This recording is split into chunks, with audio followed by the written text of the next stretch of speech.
Hey, before we get to your freebie episode, let's thank our sponsors. We got a new one. Alternate Power Solutions. Generac, right? Generac. Said it right this time. Good job. That's right. Generac is the name of those generators. Well, Douglas and Alternate Power Solutions of Georgia, family owned and operated. They offer sales, service, installation, and repair of automatic home standby and portable generators. Generac dealer. That's what he does. He'll bring you that. Put it in your house. Make sure you got power forever and ever. Offering flexible financing, semi-annual and annual service contracts for existing installations, warranty repair. Get this, $500 off your entire installation if you use the code Bailey. B as in boy, A-I-L-E-Y. So get a hold of Douglas. Good people. 770-853-7571. Or go to poweringgeorgia.com. poweringgeorgia.com. All right. Thank you to Alternate Power Solutions. Also a sponsor of Podcast and Pours 3, which we appreciate. Rachel Guy, that's my wife. She's the guy. She's the guy. Rachel Guy. Buying or selling your house in Florida or Georgia, let her help you. 404-797-4600. I am Rachel Guy at gmail.com. IAMRACHELGUI at gmail.com. Helping two peers for years find the house of their dreams. Inspect All Pest Services, another sponsor for Podcast and Pours 3. InspectAllServices.com. Nick's my boy, providing the highest quality termite, pest, and wildlife control. Also, they're not going to stop there. If you want them to, they'll take care of your insulation, pressure washing, gutter maintenance, and other home services in Metro Atlanta and the surrounding areas. InspectAllServices.com. Then you got the Mad Dog, Manny Aurora. Yeah, I know some of you need to go to court. Or you got popped for a DUI, dumbass. Let the Mad Dog help you out. Based out of Georgia, but litigates all over the U.S., so no matter where you listen to us, the Mad Dog will come out and help you. Criminal defense, white-collar crime, DUI, drug offenses, appeals, and more. That is the AuroraLawFirm.com. The AuroraLawFirm.com. Need help? Get help. From Ridgeline Counseling, Dr. David Markwell and his 10 therapists there. In the state of Georgia, if you want to do an in-person visit, not a problem. One across from Sprayberry High School, Sandy Plains, East Cobb, Marietta near the Square, and McKaysville, just outside of Blue Ridge. But he'll do virtual sessions with you. So if you're a two-peer outside of Georgia, do what I do and you hop on the old talkie box and you talk to the good doctor. MarkwellTherapy.com, and you can email him directly at ridgelinecounseling@gmail.com. And last but not least, FBC Insurance. You can get a quote online there, FBC Insurance Services with an S.com. Perfect for new homeowners. That's why we went to FBC Insurance. Or if you just want to reshop your current insurance policies, which everyone should at least look into once a year, because they'll get you. I know that for a fact. Shop over 35 A-rated companies, whether it's for your home, flood, auto, motorcycle, boat, recreational vehicle, or personal policy. Reach out to them, info@fbcinsuranceservices.com, or call them, 888-308-1841. 888-308-1841. And if you would like to sponsor this fine podcast, please reach out to me so we can have a conversation, thebaileyshow.com, and let's get you on.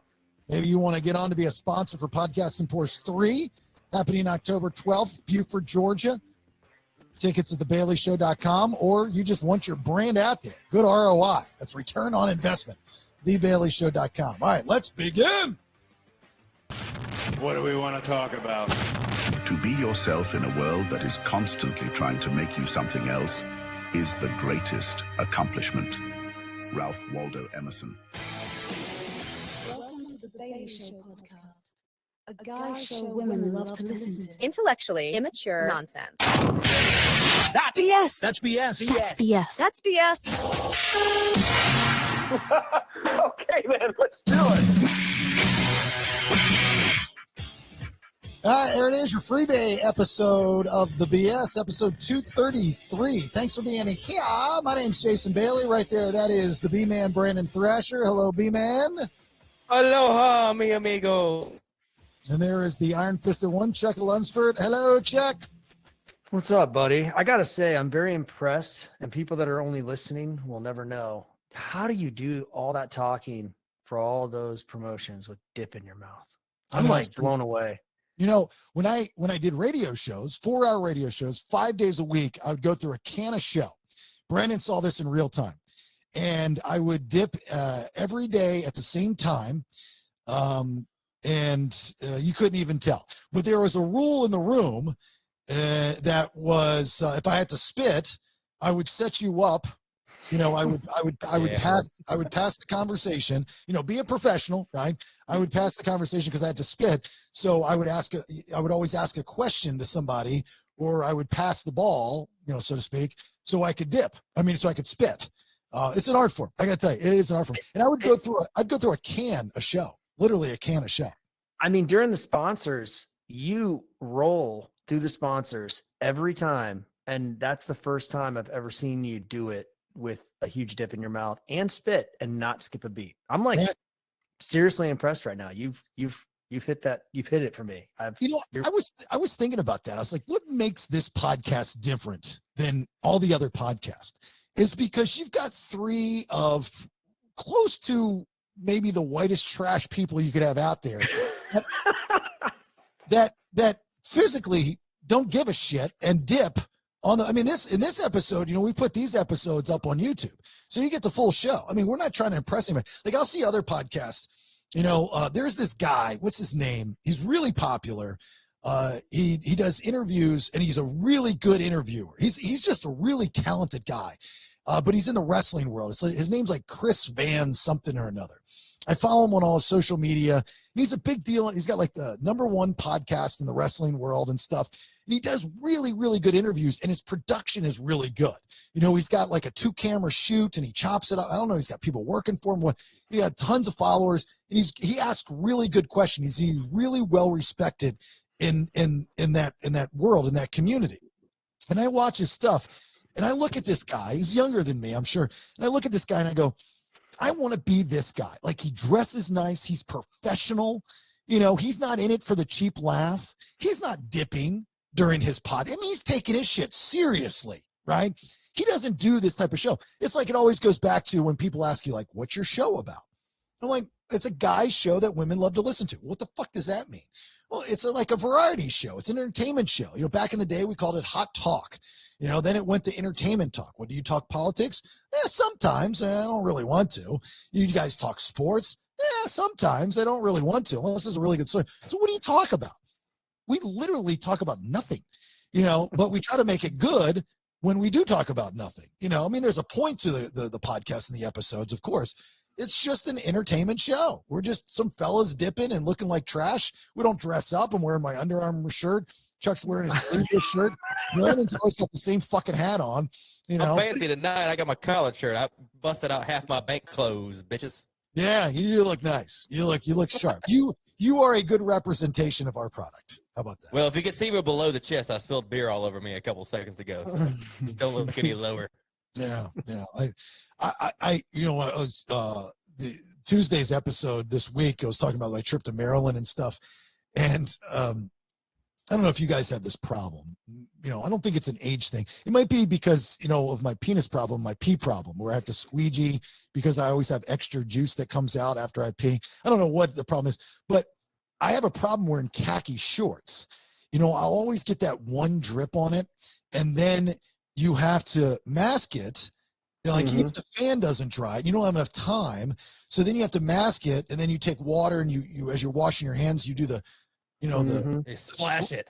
The splash. It look like you got water all over your jeans, but water dries faster than urine. So that spot still remains.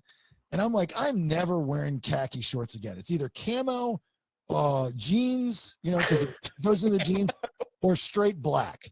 I just can't do it anymore. It's just, you know what I do is you go to the bathroom, you wash your hands, and then you purposely leave them wet and dry them on your pant legs so people can see the finger marks, and they know, like, oh, it's water, even though there's a little pee-pee in there. You know what I mean?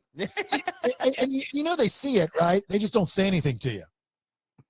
Right? I mean, What's more embarrassing when the little wet spot's right where the penis should be and not like 4 inches lower. Like, it's really, really high. You're like, damn it, you let me down, little buddy. You let me down. That's why you got to have a shirt that hangs down about, 3 inches past your belt line. Yeah. That'll cover all droplets. Yo, I'm a big hoodie guy. I can pull that motherfucker down so far, just walking around looking like a teenager, with a long sweatshirt. All right, let me play this for you because I'll forget if I don't. But on Tuesday's episode, I said that I had something for you, Branden. There's a two-peer listener of ours, Nick Gatlin, that went over and beyond. And I love when you guys do this for the podcast. I always ask you guys, please, share our content on social media. It's the only way we'll grow. It's the only way we'll get more subscribers. This being a Freebae episode, I know a lot of you just listen to this episode and just because I see the download/plays. And we hope that you subscribe and get the other episodes and the locked episodes and all the other stuff that comes along with it, like the subs for stubs that we're doing right now for Podcast and Pours 3. Subscribers are getting free tickets to the event in Atlanta. We're about to announce another Podcast and Pours 4, which I will be doing the same thing, giving out free tickets to subscribers. That will be in a different city. I will tell you that. It will not be in Atlanta. It will be in a different city, close to Atlanta, enough to travel to, in which I'm hoping that you will. Even two peers know Podcast and Pours 4, and they know the details of Podcast and Pours 4 because I have a personal relationship with Josh and his wife, and they've already booked their hotel for where Podcast and Pours 4 is going to be, which is very, very nice. Anyway, so Podcast and Pours 4, Distinct Grace, that's Chuck's awesome band. They will be performing. I'm sorry, 3. Thank you. Podcast and Pours 3, Chuck's awesome band, Distinct Grace will be performing. Tannery Row, Saturday, October 12th, doors at 6. Tickets available at thebaileyshow.com. We'll have a live podcast. We'll have special guests. We'll have food. We'll have drinks.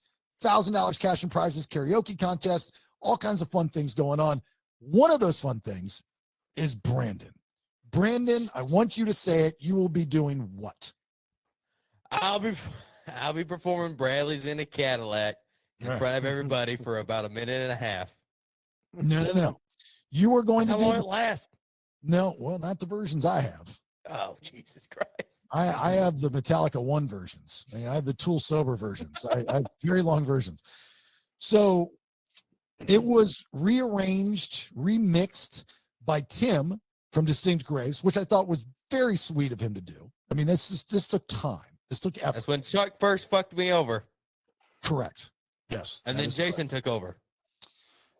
No, I did not know that Chuck was fucking you over. I literally did what Chuck told me to do, and I took what he gave me and I played. We're not going to get back into this, but that's the story. So this was that version that you hate. Bradley's in a Cadillac, smoking weed and doing crack. Found a bitch and broke her back. I don't know when he'll be back. I done took too many drugs, see the stars. What the hell is that noise in the background, by the way? That's Tim found it. I mean, he spent many minutes on this, and I can tell you, it was hard for him to find that sound, but he found it. It was good. So Branden hates that version. I personally like that version. I think that's the version that people are going to want to hear because it's fun. Yes, it's goofy. Branden's upset because he was dead serious when he wrote this song. Chuck made a mockery out of it, and Branden thinks that version is the mockery. I think that you caught lightning in a bottle and you don't even realize it. Because if there's ever a song that would go viral, that's going to be it. But I love you. I understand you. I'm trying to connect with you. You want a more serious version. You want more of a country rock version, correct? Yeah, I'd rock with that a little better. I like that. A little bit of effort and thought put into it would have been nice. Not a problem. So I went and did some AI versions, which I do not have on this. I switched equipment. So you didn't like it. So it doesn't matter. You didn't like it anyway. Well, Nick Gatlin sends me this. And I'm going to tell you right now that this man put a lot of effort into this. So appreciate this two-peer, this listener of ours doing this work. And he did an AI version of Bradley's in a Cadillac country style that is really good. All right. I'll appreciate him. I appreciate him for doing it, but I'm going to be a hard critic. I will be a hard critic. You're going to be I'll let you know, though. You're going to be a hard critic on your own song. Okay. Yes. Okay. All right. You ready? Here we go. Bradley's in a Cadillac, Smoking weed and doing crack. Found it and broke it back. I don't know when he'll be back. I done took too many drugs. See the stars all day long.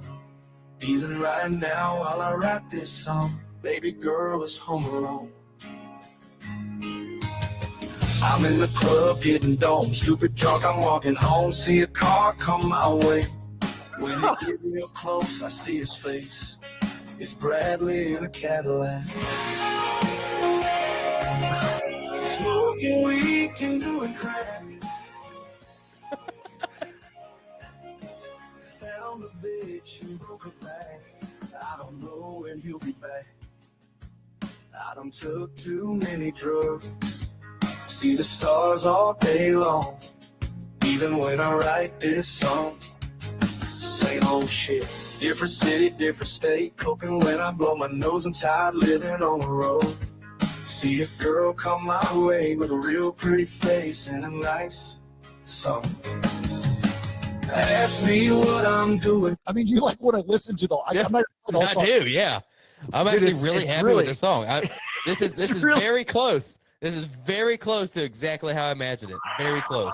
I think we need to tweak this a little bit more. What was the man's name again? Nick Gatlin.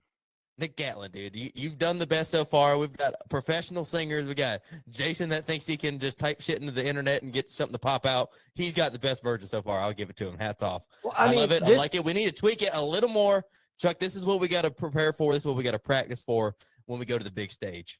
I'll be honest. I agree with everything you just said, by the way. I did just type shit into the computer.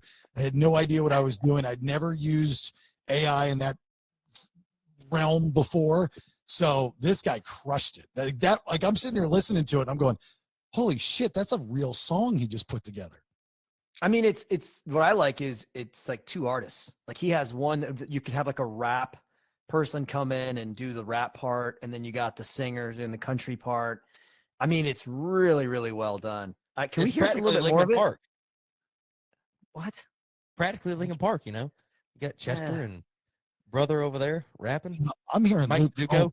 I'm hearing like Luke Combs and like Jelly Roll.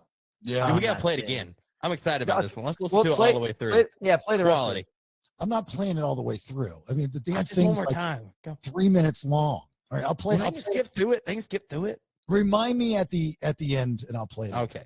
All That'll be right, our I'll- outro. I'll play it. We're gonna outro it. We'll outro this episode with Yeah. with that version. Okay. Happy about that. But No, I like this- this. I really do. I'm excited. That's okay, good. so- That makes me feel a lot better about this performance. If we can get something really close to that, just a little tweaking on it, but I think it's like 90% there. Well, I can tell you right now, I can speak for Chuck and Distinct Grace. They, without a doubt, I mean, those guys are good. Those guys can do the instrumental. Like, if just listening to that, I know Chuck's wheels are moving right now. He's going, I can do that, right, Chuck? You guys can do that easily. I'm sending that to Will tomorrow, and I'm gonna go cut that in the studio like next week. Dude, I'll be there And with you. I'm coming. I didn't No. ask you to come, but I will definitely do My it. whole idea is getting taken from me. Oh shit! God damn it. Chuck's back to fucking me. Chuck's gonna release it on his own as a Distinct Grace song. It's gonna be like Marco's in a Cadillac. You'd be like, Marco's in a Cadillac. You know, like it's gonna be really good. You're gonna cut out all the cuss words and like. Yeah. I can't like found a girl. She broke my back. You know, like I'll make it much more radio friendly. The next time we record, I'm gonna text Chuck and be like, dude, where are you at, man? He's like, man, I gotta give up the podcast. I'm in Nashville right now. We're on tour. We're just singing one song. Jelly Roll got a hold of me and he wants to take me out on tour. He loves this Marcos in a Cadillac song. What was your inspiration behind writing that song? You know, it just came to me one day. I'll be honest. Like I was just sitting there and I just thought, there's not enough songs about friends in Cadillacs, you know? So it just the hit next me. thing we Came know, to me Jelly- almost as if an outside force sent it to me, and I exploited it for my own monetary gain. And then, Kinda The like first time that. out. and then throughout the whole year of success, he's going to drop little Easter egg shots at you and be like, you know, I always think of my friend Branden, when I got my first million from the song, I always think of my friend Branden. Branden's going to be sitting in his basement still. Mother. Do you have any friends that have helped you along the way? Not really. No, not really. But Saw you know, me on my own. How did you originally get this music out? Because it was an internet sensation at first. I had my own podcast that I used to do. I called. They weren't doing nothing. I called it the BS, but it should have been the CS. You know. Yeah, it was. What was the BS stand for? It was just, because I had balls of steel, so it was just, that's really where the BS came from. And once I figured out, my equipment problems on my own, I decided to write the song, and that's how I got my success. Wouldn't it be fun though if I could be a guest on the podcast after it blows up and you have to interview me, Branden, about it? That'd be hilarious. Well, it's even better because I've been through this a million times, is that we never could book you because we weren't big enough. I didn't nickel for every time I'm told that. I just got told that recently by somebody. I was like, oh, really? Oh, okay. I'll remember that. I'll come on, Jason. I'll come on. I promise. Yeah. And they all say that too. They all say that. Every single one of them have always said that. Oh yeah, just call me anytime you need me to come on. There's a bunch of guys in rock bands that said that to me, when I was in the radio business, and now I'm in the podcast business, and it's like, not happening. Matt Frazier was the last guy that did that to me. I was like, okay, well, go fuck yourself, Matt Frazier. Who's Matt Frazier? You weren't on this when we had him on. We had him on the first incarnation of the podcasts, and he's a psychic. He was a good guest. He was fun. I mean, whether you believe his thing or not, but he was fun. He's kind of a little gay guy or something. No, he's not gay. He's married. He just sounds gay. But he, I guess. Oh yeah, I remember that guy. He's very popular. He's got a lot of followers, a lot of fans, and he does these big arena tours and stuff like that. And I had something that happened to me, and I forget what it was. And I think it was something with dealing with my grandmother. It was like a sign or something like that. And this had nothing to do with the Maryland trip that I was talking about in Tuesday's episode, but it was a dream or something. And I was like, oh, that would be a fun conversation. He was a good guest. He said to reach out to him anytime. I know he's a bigger deal than he was when we had him on, but I didn't think it would be that big of a deal. So the guy that books the show and the guest, this guy Art, he's got a relationship with his PR people. And I say, hey, can you reach out to Matt's people? I want to have him back on. He wasn't doing a media tour or anything. And I get the email back, and it's he shows it to me, and the guy's like, he's not big enough for us. And I was like, really? And then I see that he's in tour in Florida, like right now he's in tour in Florida, and he helps, good help, right? So then I get the request to have him on through Art, and I reply back, and I'm like, no way, not happening. Just because I'm spiteful like that. He's not big enough for us. Like, hey, you remember this? Like, remember that? Remember what happened here? Nah, we got a situation on the show right now where Chuck's fucking over Branden. Nah, it's not his fault. It's his people's fault. But still, that makes me mad. Especially, like they're. I'm not going to name names, but there are a good amount of people that when I was on terrestrial radio, which you never know when that's going to happen again, that were available whenever I needed them.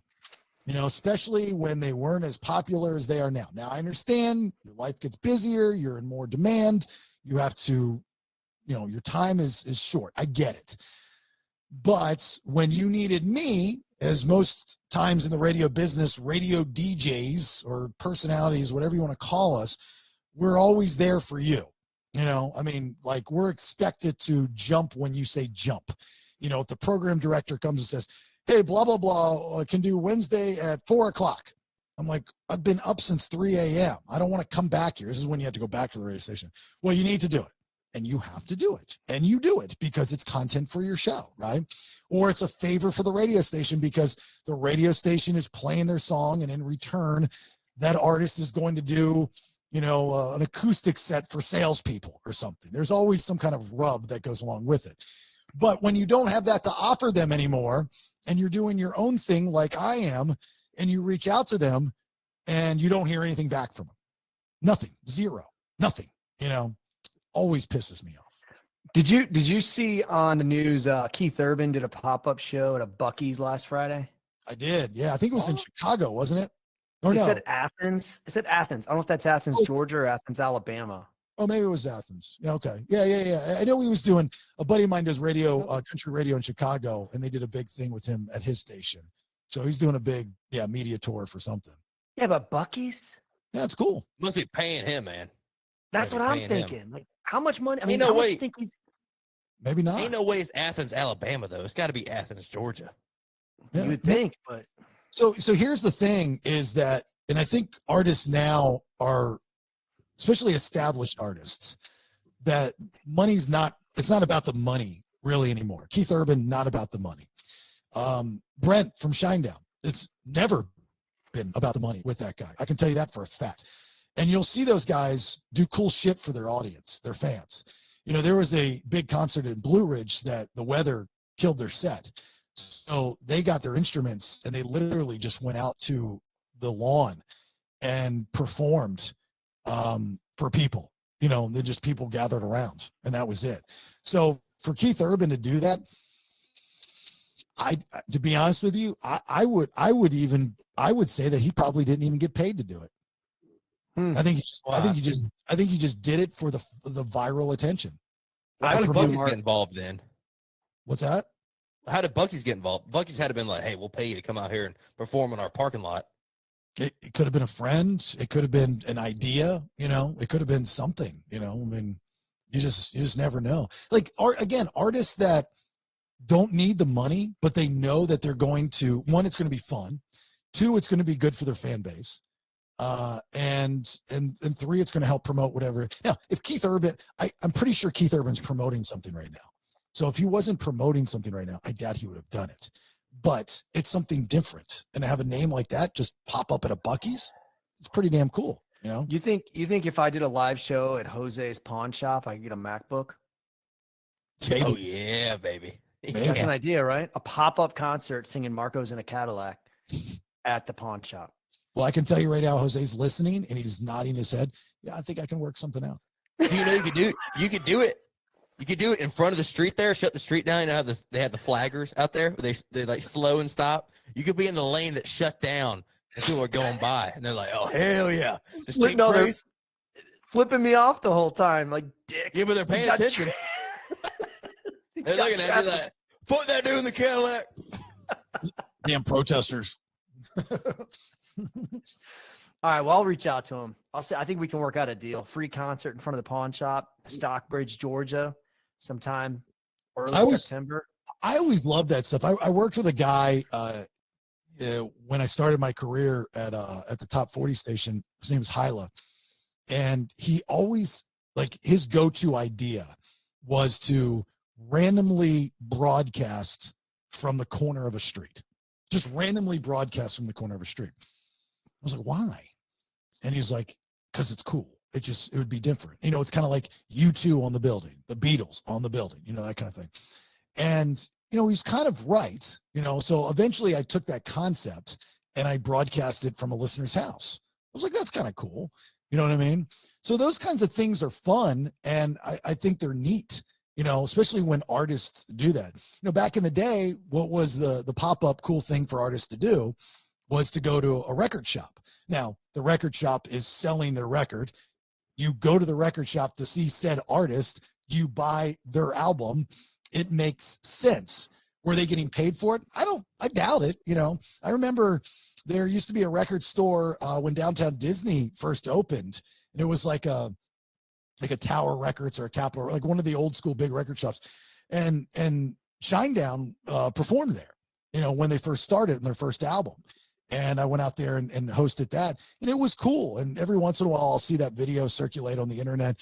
There's a video of Nirvana that from like the early 90s, they were at a record shop. I mean, how cool of an experience is that? And there's a whole generation that will never experience that. And they're not even consume the idea of that happening, of Taylor Swift popping up at a record store to perform, right? Not going to happen. Now, do I think Taylor Swift would do a pop-up show? Absolutely. I think she would in a heartbeat. I think she's that kind of now? You think she would now? Absolutely. Hands down. 100%. Yeah, she'll probably do it in like the like a parking lot of a Kansas City Chiefs game or something. Pop up, God. hang out there. Well, That makes sense. You know, opening day, first game, home game, out there, Swifties, drunk, hanging out. Okay, even when she was, popular. I mean, not as popular now. She did a show at somebody's house. Like the guy, the grandfather was like a Vietnam vet or something like that. Just walked into this person's house. I mean, it was all set up, obviously, but there wasn't a huge camera crew or anything. And she just had her acoustic guitar and performed in front of the family and some friends. Now, was it, I don't want to say staged, but was it set up? Of course it was set up, but still, that's Taylor Swift coming to your house and performing. That's pretty damn cool. Yeah, I wish you would have kept doing country. That's she gave me my first boner before I knew what boners were. Oh my God. How old were you when you got your first boner? I think I was like 7, 8, somewhere around there, 8, 9, maybe. She 9, was 10. she was your first crush? Not my first crush, no, but I listened to a lot of her music and I liked it. I was like, who is this chick? Like, oh, she's hot. She's nice. Me and my grandpa used to illegally download her songs onto my iPod. Nice. Good bonding time. Both of you were under 18, I'm assuming. Like you weren't over 18 and she was under 18. Now she's older than me. She's like 5 years older than me. Oh, okay. Well, that's fair. We're pretty close though, so we're hoping it'll work out. Yeah. Yeah, she'll probably hear this and she'll call you. Yeah. I mean, she's looking at football players. We're just as rough as them. Yeah, I think the only thing that you would have going for you to lock down Taylor Swift is if you can get the rights to your song "Bradley's in a Cadillac." I think that I think the news that you're going to hear is Chuck's leaving his wife for Taylor Swift because of the success of Marco's in a Cadillac. Well, she's going to be on it with me. She's going to be doing the singing. I'll do the rap version and she'll be in the back singing the ballad. Oh man, it's going to be so good. Yeah. Taylor's in a Cadillac. Ooh, I like it. Branden, I'll call you if I have any like questions on lyrics. But okay, I think that'll work. They're gonna find me and Chuck both hanging from the ceiling in a hotel room. So here's how you get her attention. All right.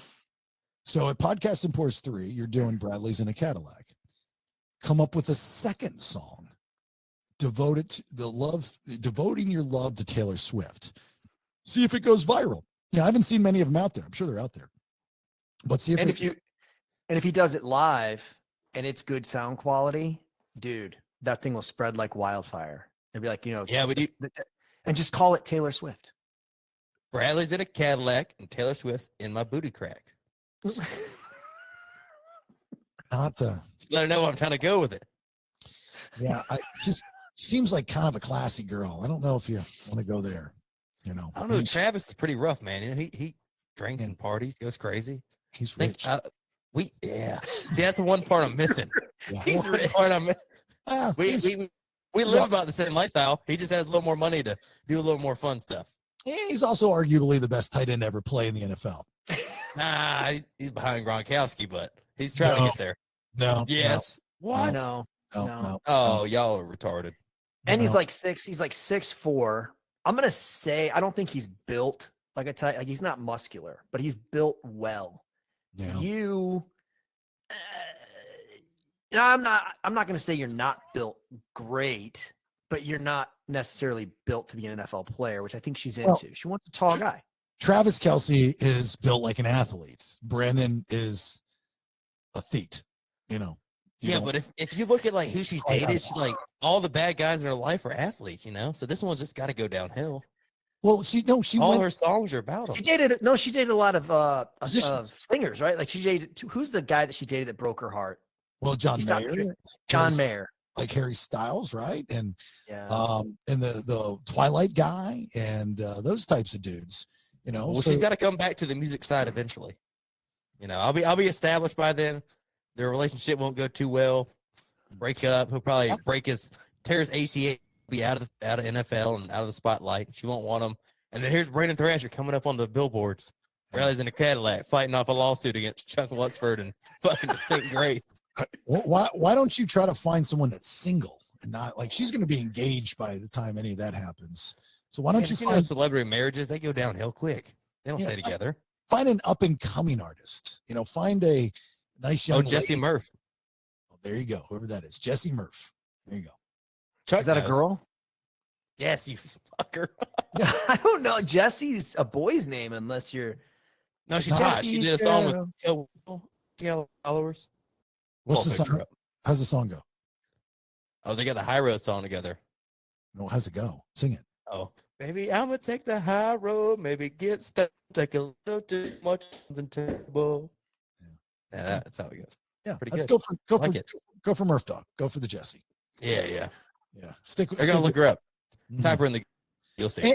And you know, go with an artist that's are obtainable, like that you can go to these pop-up shows and meet the artist. You know, I mean, we don't have the luxury of the radio days where they come into the studio and you can, you know, sling your load there, but just find someone that's performing at a Buc-ee's or, you know, or at a record stores, but then you can go up there and be like, oh my God, Jesse Murph, I'm such a huge fan. I'm an artist too. You want to come over to my house and sing? You know, they might like, oh, sure, cool, let's do it. You know, Well, it's not a Yeah, house, you know it's the a best basement. songs are main basements, man. Best songs. there you go. You got the best basements, you know, South Atlanta. There's no doubt about We it. got the stuff. We got the talk boxes. We got the little computer compressors, Yeah. and we got the internet to send it on out to everybody. We Yeah, good to go.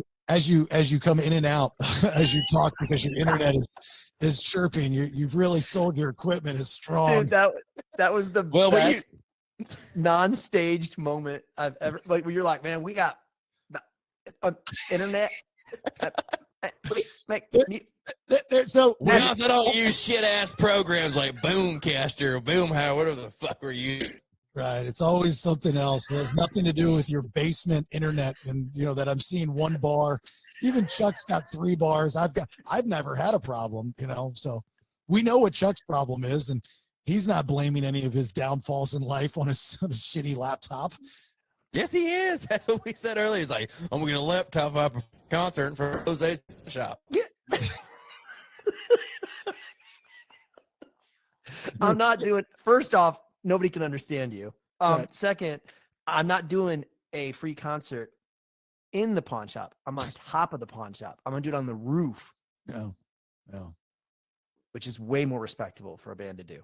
And the guys won't know that we're not. I'll just be like, yeah, we're not getting paid.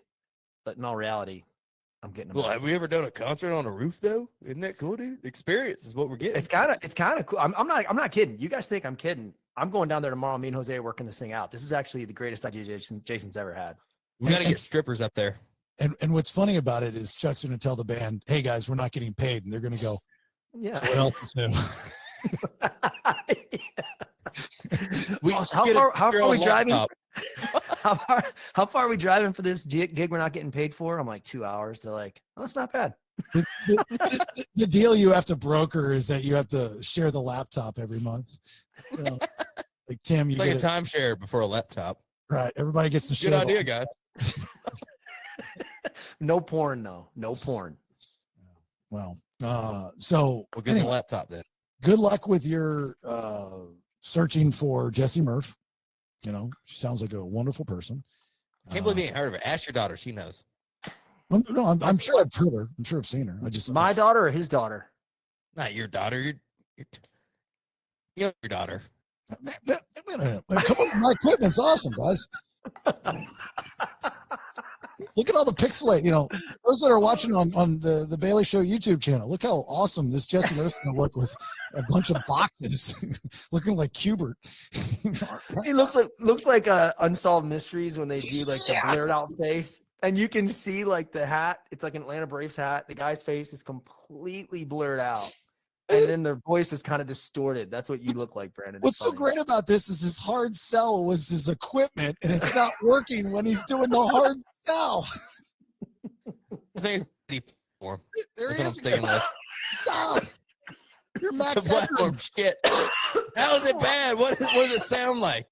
You're the one that had me change the random shit on my compressor and shit before we started this. Now it's having problems. We weren't having problems before.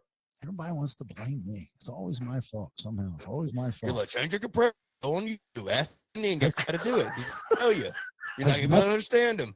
Has nothing to do with you in a basement in the middle of nowhere with probably 4 other guys using your Wi-Fi playing Xbox. Nothing to do. The guys out, Woodshed Ted's in the back just trying to get electricity somehow.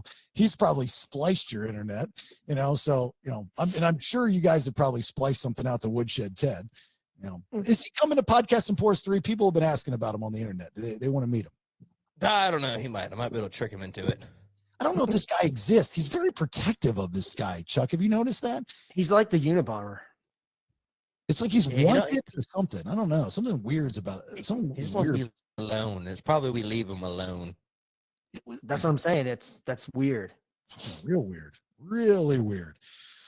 Do you guys see the deaths that we saw in the music industry? I'm telling you, Generation X, my generation, Chuck, your generation, we are leaving an era. An era of music as we know it is dying, and it's very sad. Now, I don't know if you would put, yes, Jack Russell is Gen X because he's part of that last run of glam rock, right? And I wouldn't even, Great White, the band wasn't even, I don't know, that wasn't glam rock, right? Was it? I mean, I guess it would be in that category. No. But they didn't dress up like women like Poison did at the beginning or Motley Crue. They weren't enough's enough for those bands. They came out at the same time as Warrant, right? Like Warrant, Great White, trying to think of the other band, because I mean that was a great Slaughter. run for me. I was like, yes. So they weren't quite heavy metal. I think they were the start of the hard rock. Like it was like hard rock because they didn't know what to call it, but they weren't metal. I loved Great White. I did love- too. Is that when Night Ranger was there? Night Ranger in there? Night Ranger's older. Oh, Lord. Night Ranger's an older band. But Great White was, Once Bitten, Twice Shy is one of my all-time favorite songs. And Jack Russell died at the age of 63. I know that he had left the band and then started doing the Jack Russell Great Whites, like a lot of these bands do, where the lead singer leaves, still wants to do the music. They have legal issues over the name. But if you remember, he was there with Great White in 2003 when they were performing at the nightclub in, I believe, Connecticut. It was a Clear Channel event too, I believe. And the fire happened, which took their guitarist and other people. They were trapped in this building. For those that don't remember this or don't know about this, it's one of, I would argue, probably one of the worst things to ever happen in rock and roll history with a band. You look at the Skinner plane crash. You look at Randy Rhoads' plane crash. You look at the death of Dimebag. And I would, if you're going through maybe putting a top 10 list together, I would put the Great White Fire without a doubt on that list. Would you not? Oh, the video is hard to watch too. Have you watched the video? Yeah. And you're just like, how could anybody not get out? Like when you see it go up, you're like, okay, they're all going to make it.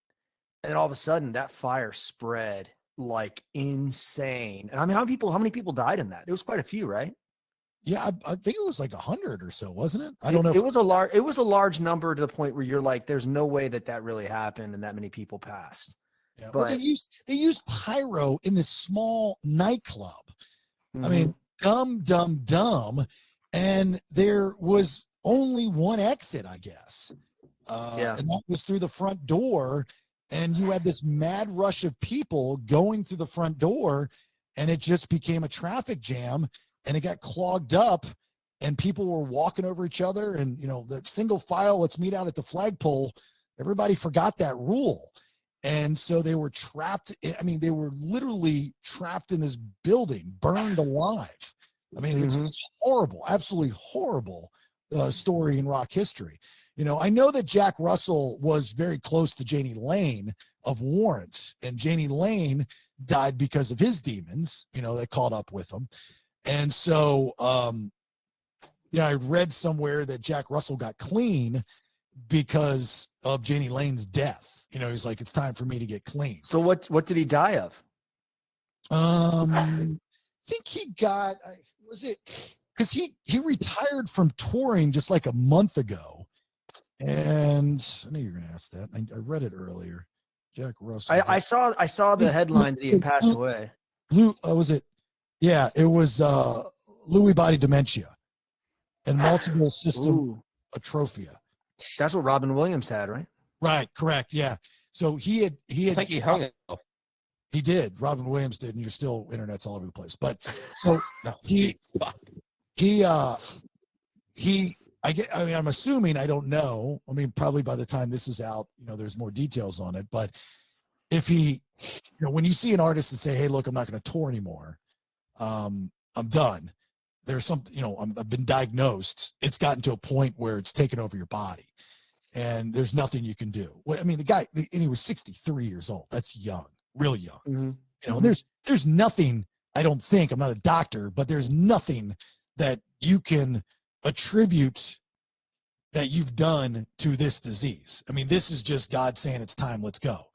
And once you get it, there's no fighting it. I mean, you look at whatever Bruce Willis has. I saw a picture posted the other day from his daughter, and it just looks horrible. I don't know why they posted that, but that's not my John McClane, and there's nothing he can do. I don't care how much money you have.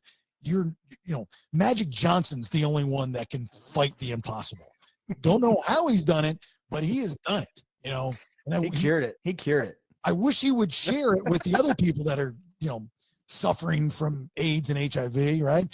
But yeah, Jack Russell, 63 years old, dies. Also, Greg Kinn, right? Yeah, Greg Kinn died at 75. Who's Greg Kinn? Jeopardy, the breakup song, more of probably a late 70s. I lost on Jeopardy, baby. Ooh, so you got that. When Weird Al Yankovic made it a more mainstream in the 80s, he had I Lost on Jeopardy. That's right. Weird Al had I Lost on Jeopardy. Greg Kinband had Jeopardy, just Jeopardy. So, not familiar? No? No. Never heard of him. Brandon, you're not going to know. Now, Chuck's got internet problems. I'm going to be here by myself talking. Jesus, Mary and Joseph. No, Look, we've come together. We've made the program. Yeah, okay. It's all about the Jason, we came. I know. That was Dude, am I really fucking up? I got 3 green bars. Am I really cutting out? Yeah. It's so great. I got 3 green bars. We have got to fix your all stuff within a week. We've got to make sure. I think it's the program. Okay. Well, if it is, then we'll change it. But it's obviously always something else but you. I know. Don't change it. We both got problems, all right. We both got problems. We both got problems, and I think it's the program. Okay. Well, I tell you what. Software. When we're done recording this, Brandon, we'll go back to Zoom and give it a try, and we'll prove if it's the program or not. Okay, let's do it. I'm down for it. We'll do that then. So you got Jack Russell, you got Greg Kinn, and then in the last couple of weeks, Aerosmith decided they're never going to tour again. So what does that tell you with Steven Tyler? That makes me worried that Steven Tyler has got something wrong with him. Well, so I was in Vegas 2 years ago I think that's when it was when they did their Aerosmith, they did the show there, they did the residency. And I'd always wanted to see Aerosmith. I'd never seen them live. So paid the money, went there with Megan and a couple friends. We stayed a few days in Vegas, and I saw the show. And I'll be honest with you, man, Steven Tyler, there was something off. Like his voice was phenomenal, but when he'd hit those high notes, they'd have the backtrack come in. So you'd have the backing vocal of him from like the album. But there was one part where he goes up in like a boom, and he's like going way out over the audience, and he's buckled in. You know how they make them for safety reasons, like buckle to the boom, and he almost fell out of this thing. It was the weirdest thing I've ever seen. Like he was leaning over and he like stumbled and almost dropped the microphone into the crowd. And I'm like, that's kind of weird. But I think they stopped the residency within like 2 months after that. I haven't heard anything about him since. And then they're now announcing that they're doing the retirement. I just don't see how, because I don't think Steven Tyler had that kind of money. Because remember, he was broke for a while. Wasn't that like the thing? He didn't have a lot of money because he had some bad deals. He went to Hawaii. His goal was to buy oh yeah, there's a I don't know if it's a VH1 interview or whatever. He was in Hawaii. He saw a house on the beach, and he said, "I want this house." And so he called his agent. He said, "Hey, I'm going to buy this house." And they said, "How much is it?" And he told them, and he's like, "You don't have that kind of money."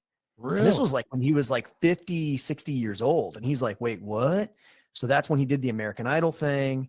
And then he said he really had to start getting ahead of his finances. He was able to purchase this home in Hawaii, and then he did the residency. So for him to retire, like you said, there's something else that's going to be coming out, which wouldn't be surprising. I mean, how much drugs has that guy done? That's about to say all these artists, like they've been doing drugs for years, and it's like, oh, now they're in their 50s, 60s. Like, yeah, I'm pretty sure the drugs probably catching up to them. That's my goal in life, is to be so rich that I don't know that I'm poor. Like, to have so much money. Steven Tyler had so much money, he didn't realize he had no money. That's he didn't have that kind of money. When the agent said, "How much is it?" Yeah, you don't have that kind of money. Like, he was like, "Really?" But that's what I mean, to be that rich, to not know that you're not that rich. That's the goal. Like, that's what you want in life.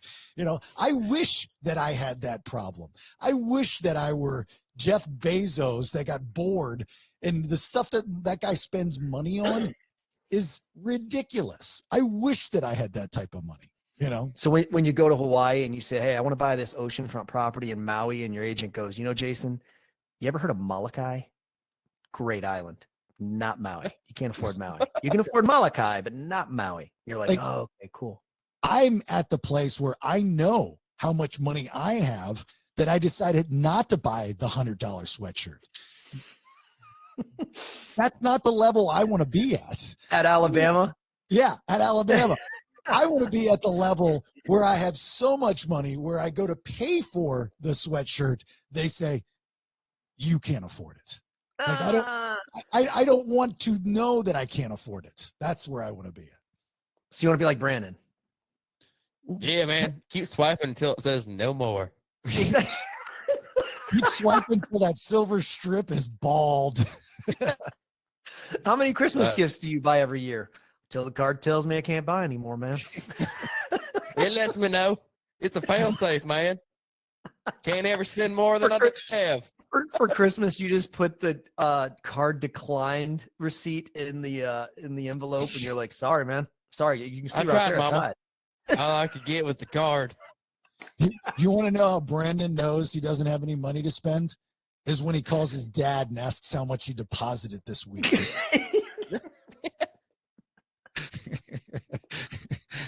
And then he knows he's got no money when his dad doesn't answer.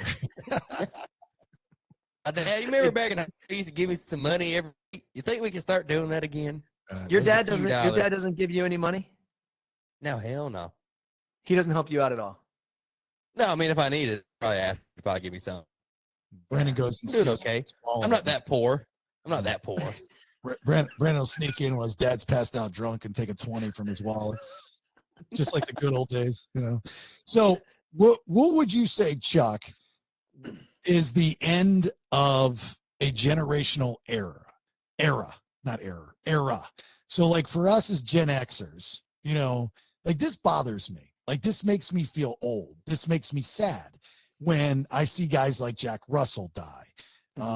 You know, Greg Kihn, I wasn't a huge fan of the band, but I know the band played a huge part in music, was inspirational to other artists, so on and so forth, inspirational to Weird Al, you know, for doing the parody and all that stuff. The Breakup song's a great song. If you know it, if you heard it.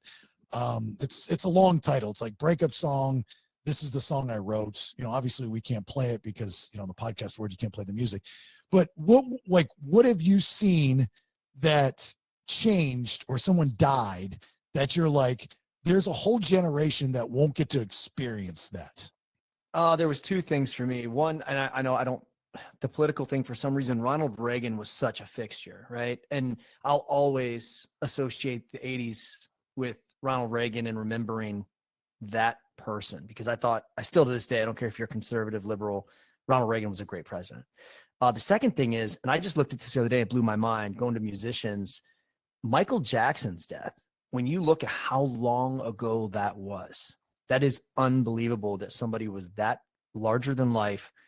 The stories that you and I remember when he was alive that were going around that somehow never really turned into anything. Was it Neverland? Is that what he called his home? Yeah, the kids. And the kids and all that. But he passed away, I think it was 15 years ago. And sick. It was a long time. And I'm sitting there going, holy cow, it feels like it was just two years ago that Michael Jackson passed away. But I think you're on the right track. I think music, artists, because we're never going to have that again. With AI and where the world is going, we're never going to have that. You're never going to have the Rolling Stones. You're never going to have AC/DC. You're never going to have these bands that came out of nowhere. They're playing the streets, like you said. They came up through that world, and they really made a name for themselves. Nowadays, it's all, I don't want to say bots, but it's all algorithms that turn these stars into stars, and they're only stars for a splash in the pan, and then they're out of your life. We'll never have those. So that's the thing is there's such a short time for popularity now. You have the anomalies like a Taylor Swift. I think Taylor Swift will be, the one of her generation, like the Madonna of the 80s, the Britney of the 90s, that will always be a thing, right? Forever and ever, just because of her popularity. But to get to that level, and she paid her dues, like the girl or not, believe it or not, that girl was one of the last of the Mohicans of coming up playing the bar gigs. I sat in a bar with 3 other people, one being her like manager and like the other one being from the radio station, and then just one random person watching this girl at 13 perform at the Florida Music Festival in 2000 whatever. So she paid her dues. For people to think that girl never paid her dues, you just don't fucking know. And I'm not saying that artists now don't pay their dues, but I'm saying the way that they gain popularity, and I'm not bashing on the internet either, and I'm not bashing on reality television either. Look, Elvis had the Ed Sullivan Show. Would Elvis have been Elvis without the Ed Sullivan Show? I don't think so. I really don't. It was the controversy, the polarization, it was all that stuff that helped make Elvis Elvis. And Elvis's run wasn't all that long if you think about it. He died young, right? Wasn't he like in his 40s? I don't know, but he never toured outside the United States. So you ask somebody in the UK, they probably heard of him. That's why when the Beatles, the British invasion was a thing, because they knew that they had to conquer America. I mean, if you watched Bohemian Rhapsody, how big of a deal it was for Queen to come and tour America, because that's where the bread and butter was. You have to conquer both the continents. You have to be UK success and American success. Backstreet Boys were larger than life, bigger in the UK than they were in America before America. Like, they were huge in the UK. And I remember that. Because of our relationship with them at the radio station. Did you see the video that was online last week with Nick Carter? I guess he's touring England alone, and he's playing all the Backstreet Boys stuff. Why? Wasn't he Backstreet Boys? Yeah, he's Backstreet Boys. Yeah, he's all alone, but there's like less than 1,000 people, and somebody was like videotaping all the empty seats because he's doing. It was sad. It was bad, man. It was hard to watch because I don't think he's the most popular Backstreet Boy, right? Well, they're like, was it Robotron? Like, they all got to be together, Robotron. it's the Voltron. Megatron. Megatron is a transformer. Yeah, you're right. Voltron is it? You talking about Power Rangers? No, shut up. You don't know. Voltron, Thundercats, right? All the cats, Thundercats did it too. Yeah, Thundercats did it too. Like AJ and Joey Fatone, they tour together and they do both the songs. But at least you got 2 in 2 different bands. That's kind of neat. You know what I mean? So you look at artists like Johnny Cash, who, I think the world of, and so instrumental in so many musicians' worlds. And when he died, it was like he died.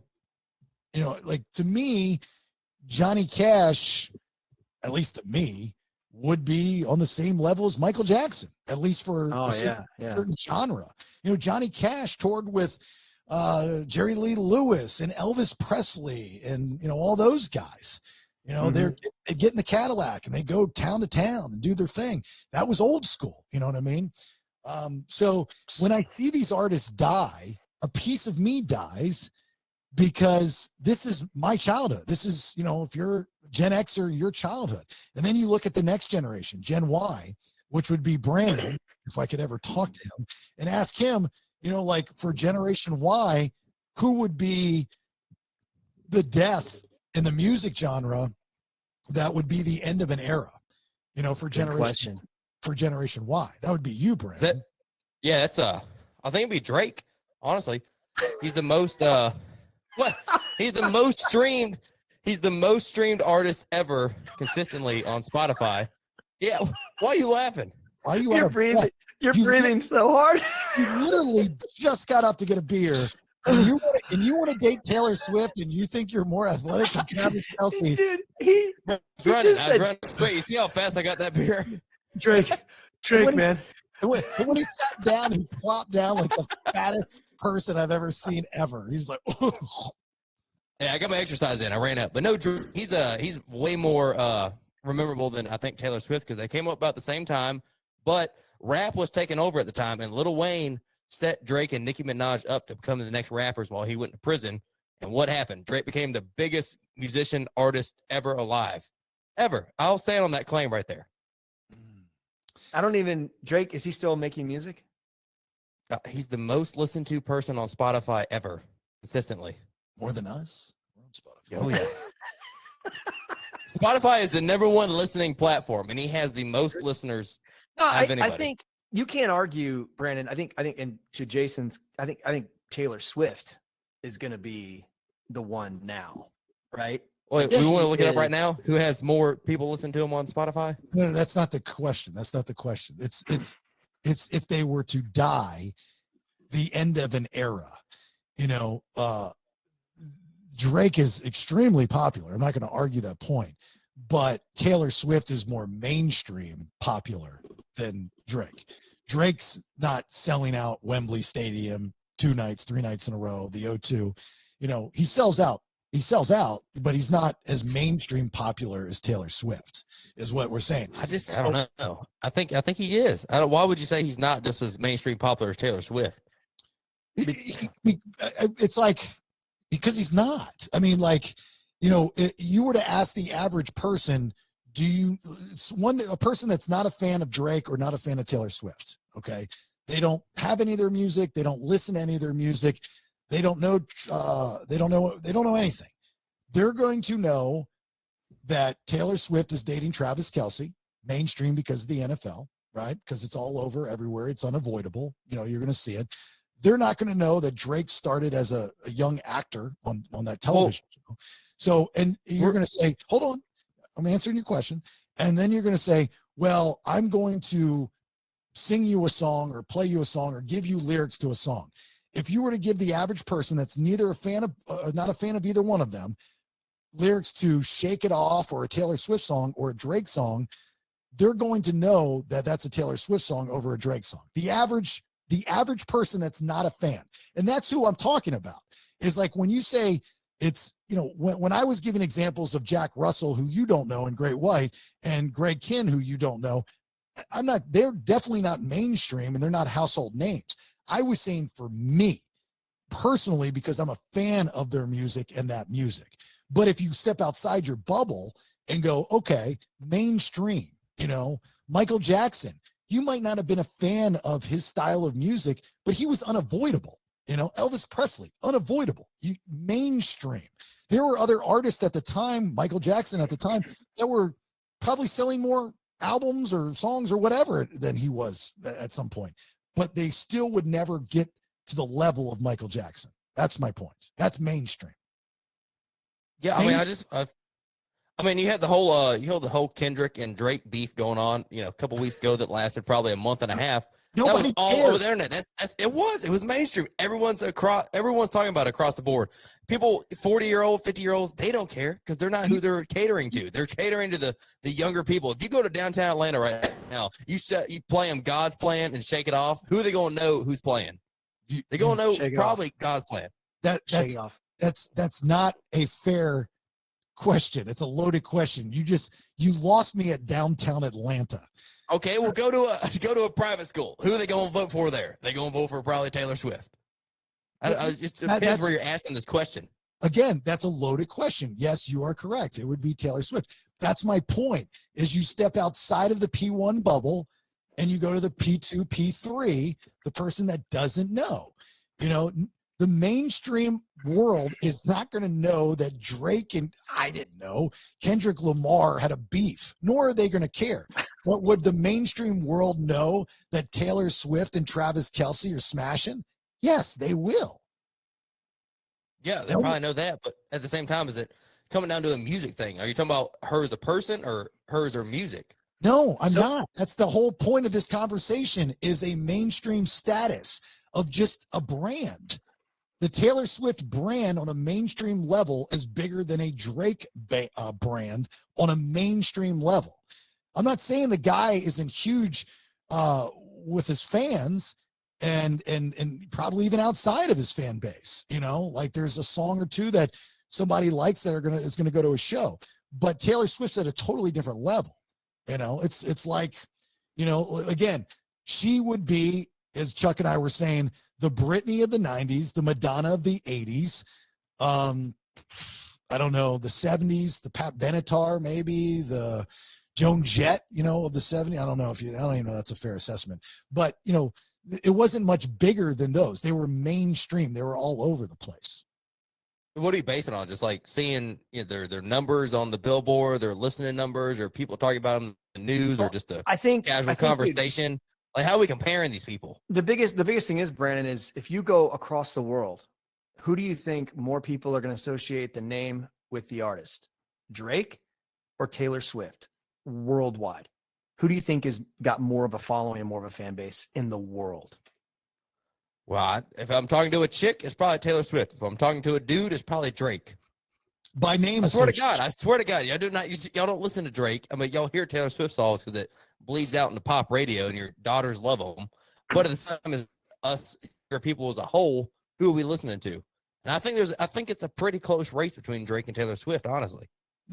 What I'm saying, I don't even like what Chuck just said. It's the point of you're talking to somebody. How you decide who's bigger in a mainstream level is if you can have a conversation with somebody at any age, doesn't matter, at any age, and they've still heard of, you know. So if you go to a 60-year-old person, they're probably not going to be familiar with Drake. You go to a 60-year-old person, they're going to have heard of Taylor Swift, however that may be. You know, their grandkid might listen to Drake, be a huge fan, but they're still going to have more of a mainstream association with Taylor Swift. And however that may be. And is it because her songs are better or lyrics are better? No, it has nothing to do with that. It's really just the media circus, which has taken a brand and taken it to that level.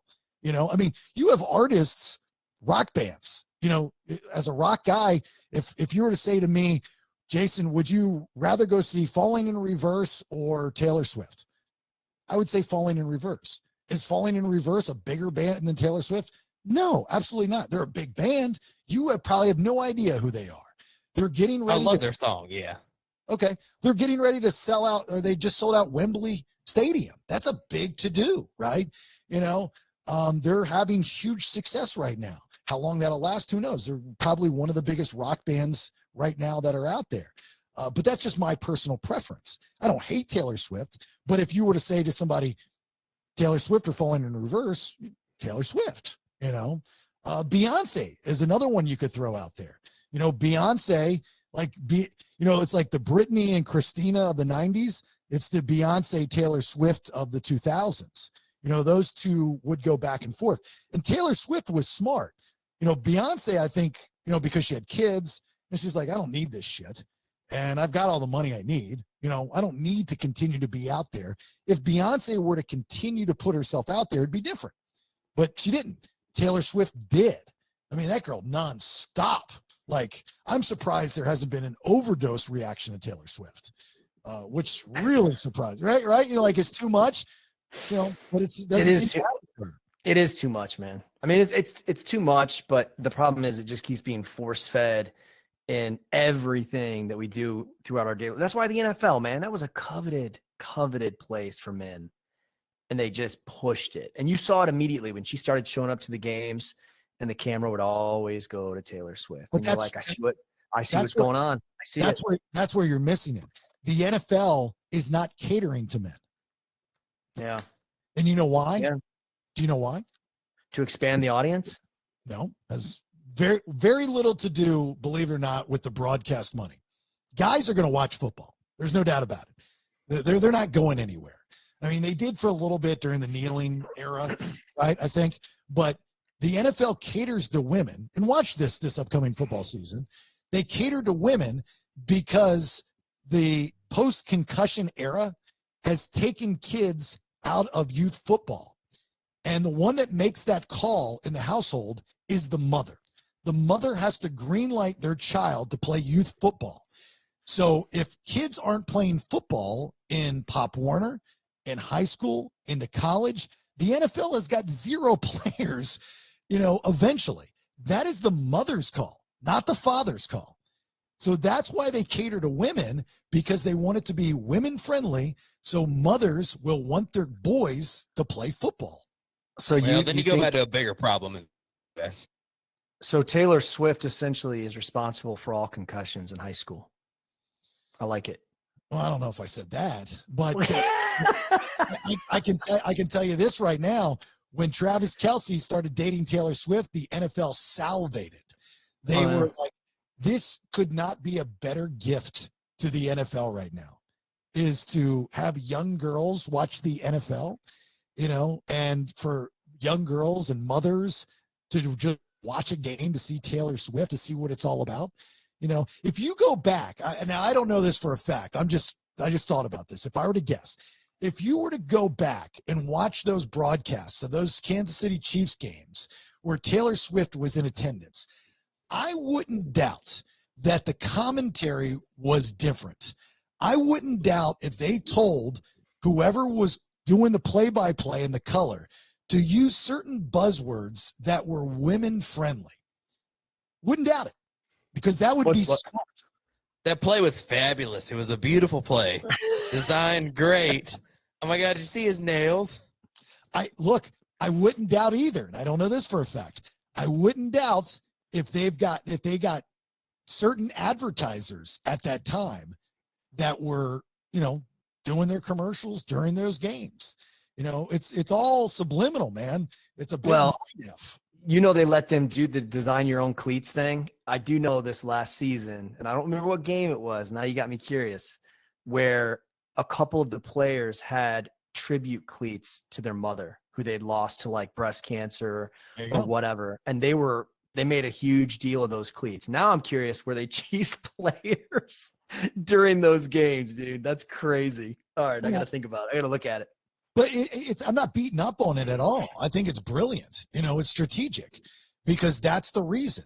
They need mothers. They need women to like football.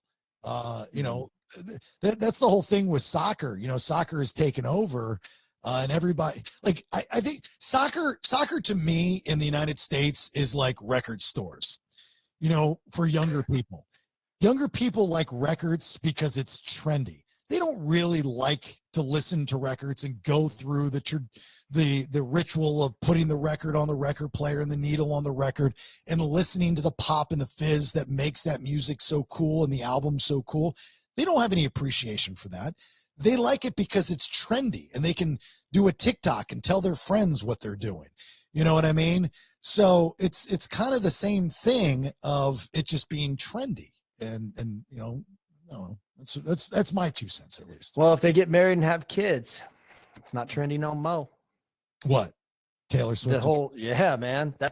I don't think it's going to happen. I think they're done. I think they're done within the next 30 days before football season. So, Branden, is that the only artist that would be the end of an era for Generation Y? No, you probably got Lil Wayne in there. He was the godfather of rap for the early 2000s. Okay. I mean, that's what we had. That's what our generation was, rap. It wasn't rock. We had a little bit of country, but, I mean, there was no really rock bands that kids were listening to at the time. Rap was really starting to take back over. Hold on for a second. again, that's your own personal opinion Well, because this is what I grew up around. This is Yeah, the kids that I grew up around. We all had the same understanding. but you're talking from your sample size is, noon in Georgia. So you're wrong about that because the early 2000s, you had an explosion of a genre of music, just as big as rap, if not bigger than rap. And that would be bro country. The early Luke Bryan, those types Florida of guys. Georgia line. Florida Georgia line. I mean, that was a whole new genre of country music that, in fact, made country music the biggest thing as far as radio plays go. Radio stations changed their format. That was popular. That was the most popular thing. More popular than pop, more popular than rock, more popular than R&B and rap stations was bro country. I mean, that's where all the money was coming in. Advertising money was coming in because of that new genre of music. Well, all I know is the #1 song of the year collectively in 2008 was "Low" by Flo Rida and T-Pain. That's rap, and I'm not disagreeing. The country was taking over. I listened to a lot of country then too, but I was introduced into like a more urban area school where I started listening to rap. That's what was taking over. I'm about to say everybody knew rap, and it was on the billboards. It was taking over, but country was rising. But as far as I remember, it was always rap that was dominating top songs. People were always talking about it. I was like, hey, did you hear that Florida Georgia Line song or that Luke Bryan song? I was like, did you hear 2 Chainz and Lil Wayne on this new song called Rich as Fuck? Or I Love Them Strippers? Hell yeah, we did. Let me just real quick, Brandon. Hold on, stop. Flo Rida and T-Pain are not rappers. Yes, they are. If their mainstream success came from top 40 radio. As a rapper. But once you cross over, you then become a pop star. And they know that. Any artist in any genre, the idea is to cross over because that's the mass audience in pop music. So if you just stay in rap, you're not going to make anywhere near the money you'll make in top 40. That's why you see rock bands cross over. I mean, the best thing that could have happened to T-Pain was the song with T.I., right? It was huge, right? They collaborated that song, a big song back in, it was in The Hangover and all that stuff. You talking about Timberlake? No, I'm talking about what I'm talking about. I'm asking Branden. He's supposed to know all this stuff. I don't know. What song are you talking about exactly? I don't know. Whatever song was in The Hangover. It's been a minute since I saw I thought you were more knowledgeable than that. Okay. So, they're not just, once they cross over, Jay-Z crossing over, Beyonce's success, from Destiny's Child to becoming a single, on her own, was with the street cred from Jay-Z in that one song, whatever that song was, the sexy dancing, all that kind of stuff. When she got Jay-Z's blessing and then went over to top 40, game over. She became the sensation that she became. Jay-Z, the same way. Jay-Z, arguably one of the best rappers of all time, right? But he crossed over to top 40. So it's always been about top 40. Country is the same way. When you get a country song that crosses over, Jelly Roll owned this past year, right? Like them or not, I personally love them. Like them or not, Jelly Roll was this past year. There was not an artist bigger than Jelly Roll this past year. His success came from the crossover. He's a rapper, gone country, gone rock. He does all 3 genres. He started out as a rap artist with 3 6 Mafia, and so, but he was always in Nashville. He knew all the artists, and he'd been grinding for decades. The guy's been around forever, and he finally got a shot. And then, Save Me and all that stuff comes out. What did it do? It was huge in rock. It lasted in rock for a couple weeks, goes to top 40. He's the biggest thing ever, selling out arenas. Why? Because he was a crossover artist. Shinedown did it. Papa Roach, Last Resort, their biggest song, right? That eventually crossed over to top 40. They got smart, and they realized in order to separate themselves from the rest of that new metal, POD, Limp Bizkit, so on and so forth, they had to cross over. So what did they do? Getting Away with Murder, that album, listen to it. Listen to all the hooks. They're all hooky songs. And that's what you need in top 40. Get to the point and have a lot of hooks. That was their boost. That was their success. That's what made them who they are today. It wasn't rock, you know. Yeah, but they weren't labeled. They weren't labeled as a top 40 band though. They're labeled as a rock band, or they're labeled as a rapper. They might be in that genre. It just kind of meshes and happens to go along with what they're singing. They started it off as, hey, this is a rap song or this is a rock song. If top 40 wants to pick it up, sure, they don't care. But at the end of the day, I feel like it's either a rap song, rock song, country song, and it just happened to get lumped into the top 40. Well, it doesn't matter. Once you're there, you're there. I mean, you can label them what you want. It's a genre. Yeah, but it's still a rap song in top 40. Top 40 is just the top 40 songs, right? That's going on right now. Do you know what pop? Do you know what a pop means? And pop station or a pop star? Do you know what pop means? Popular. That's all it means. So when you call somebody like Drake has music played on top 40, correct? Yeah. Okay. He's a pop star. Yeah, but he's a rapper. I get what you're saying. They put him into this category like, hey, you're all popular musicians. We're going to label you on this one station as popular musicians. But the reason they got popular is because they popped out in their own genre, whether it's rap, rock, country. I think you're misunderstanding. Like it's not a bad thing to be a pop star. It's really just saying that you're a popular star. I mean, that's what the word means. You can be a rapper and that's your genre, but you are eventually, if you cross over to pop music, you are a pop star. You can be a rapper as a pop star. You can be a rock star as a pop star. You can be a country star as a pop star. But once you cross over, you are by definition a pop star. But yes, the genre of music you play is still what you play under that umbrella of a pop star. I mean, yeah, but you were trying to say earlier that like Nelly and T-Pain, it's not a rap song, it's a pop song. I get it's a popular song, but it came from rap. And rap, what I was just trying to say is rap at the time when I was growing up was the popular song, was the top of the food chain in the music industry was rap when I was growing up. They are popular, but they came from rap. Okay. Okay. I just got one question. Branden, you talked about growing up and you obviously rap was a huge influence in you growing up. Did you ever spit bars? Oh yeah, but they've got the bad word in them. I can't say them on the podcast. You don't have any that you can just like throw at us right now, like if like yeah, and then like go into something. You don't have anything just to give us an idea of how deep your roots are in rap music. Can you just give us something? Like, I got a lot of bad habits, so I became a rack addict. Now I'm chilling in the basement, and I got a lot of rabbits, and I got a lot of rack stacking, and I'm chilling with the homies, and I'm smoking a lot of dopamine, and I got a lot of fentanyl, and I'm chilling with the hoes, yo. Yeah. Yes. Usually I do a lot better with a beat behind me, you know. No. That was absolutely perfect. Like Thank Jason you. On the beat, laying me down, sucking meat because he's gay and his wife don't know, but it's okay. He's got a lot of children and they don't listen to the show because there's a lot of bad shit we say. You know how we do, yo. You might be the worst rapper I have ever heard in my entire life of America. Why didn't we just why didn't we just lead off with that? We should just let off with that. That way he lost all credibility. Like let's do a rap battle. I'm gonna give each one of you 5 words that you have to put into a rap. Okay, acapella.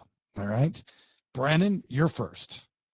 5 words. Here are the 5 words. I'm gonna write these down. I need to write them down too. No, you're spitting bars. You just remember. What? There's a guy. Writing them down. There's a guy there's a guy on the internet that does this. It's amazing. I just saw him do it in front of Ice Cube. This guy's sick. Just absolutely ridiculous. All right. Cucumber. Okay.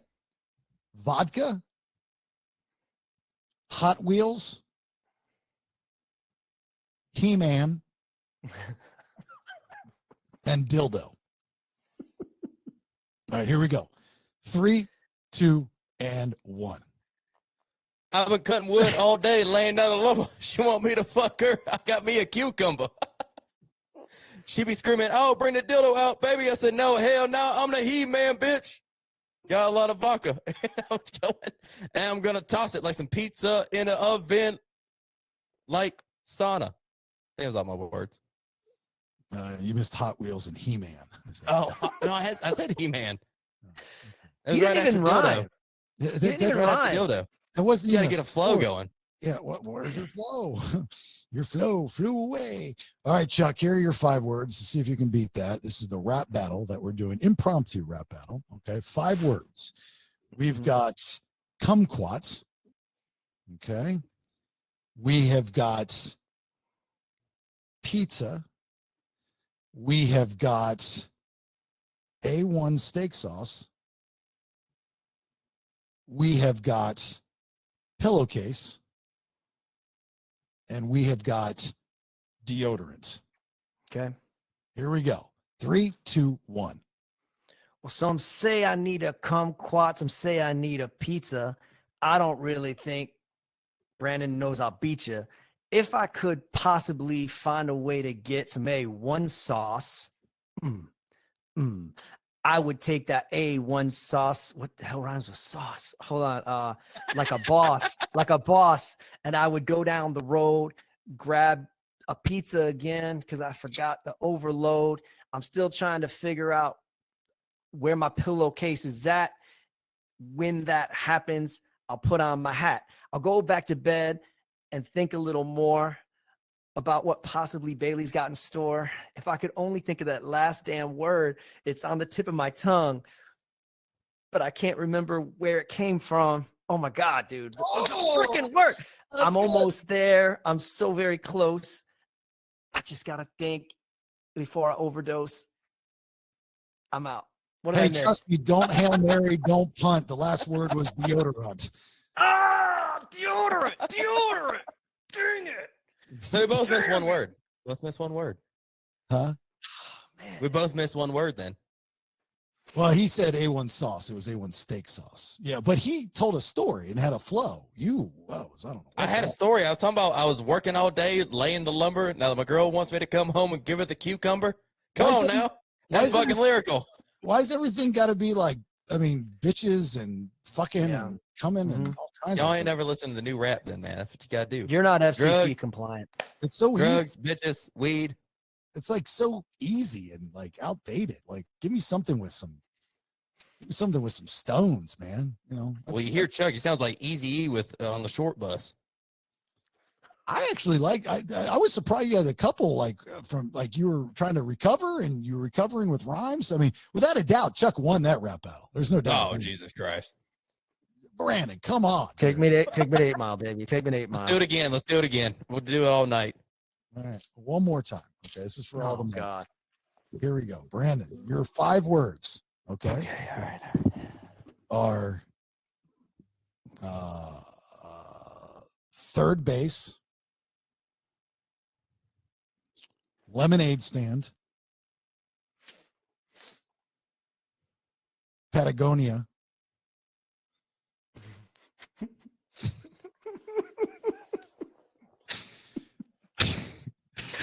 He doesn't even know what Patagonia is. It's a fucking shirt brand. scooter, and nursing home. All right. Here we go. 3, 2, 1. I was riding down the street on my scooter, saw this nice little bitch. I want a cooter. I said, "Hey man, how you doing around here? You know where a lemonade stand is? I'm a little thirsty, bitch." Head to the Braves game and we on the way. We see third base gate. Okay. Oh God. Little chilly outside. We in a late game. Flying at the playoffs in a Patagonia. Taking a lot of drugs. I don't know where we are. I was thinking about the other words. I see a car. Car driving towards me, and he want to say, got a load of cocaine on the way. I'm fucking up with the last word. Where do I go? Trying to go home, but I don't really know. I might put this episode on a sub extra. I don't know if I'm going to do a free, but I don't know how many subscribers we're going to get. Oh, wait. Let me think of the last word. I already know. It's coming in my brain. I had a cloud, but it's gone, yo. All Okay. I got my last word and it's coming in tight. Oh, I really wish I would have paid more attention with my sight. That's all I got. Is this ripped pages out of a Cat in the Hat book or what? I mean, what's going on here? Nursing home. What was my nursing home? Fuck. I was gonna put that bitch in a nursing home is what I was gonna do. Damn it. Chuck.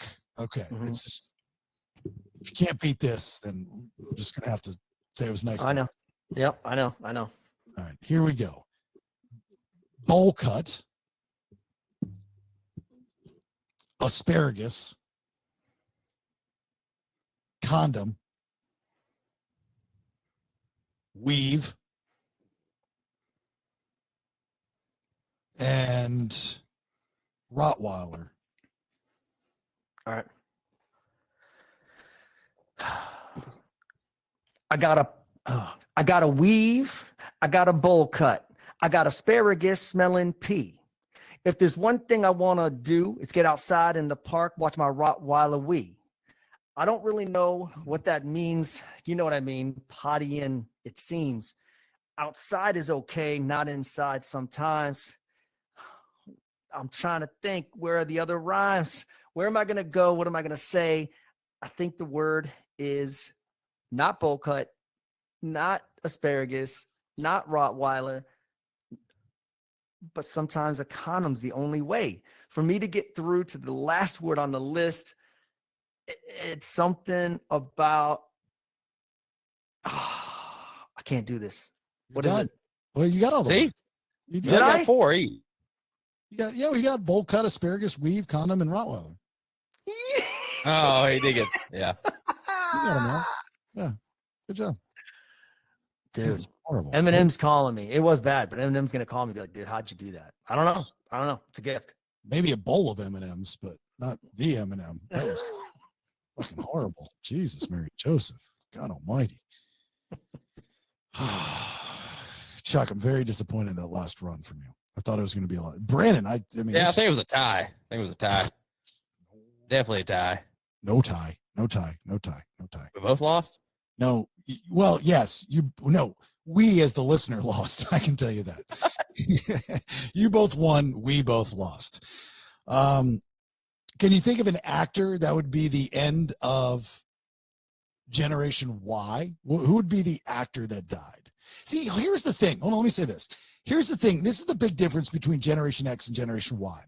Is I think Generation X had respect for even the older actors, the boomer actors, like the Clint Eastwoods and the Jackie Gleasons and the Jason Robards and those types of actors, right? That Branden probably doesn't even know, maybe Clint Eastwood, but like those actors, they weren't Gen X actors, I would say. Gen X actors would be Brad Pitt and Tom Cruise, Arnold Schwarzenegger, Sylvester Stallone, Bruce Willis. Those are Gen X actors. So who's, as Branden left, and I'm talking to him, which I don't understand, who's Generation Y? That would be Twilight. That would be, right? I mean, you're looking young, right? So 20-somethings. Millie Brown, would it be the Millie Browns? No, she's the next generation.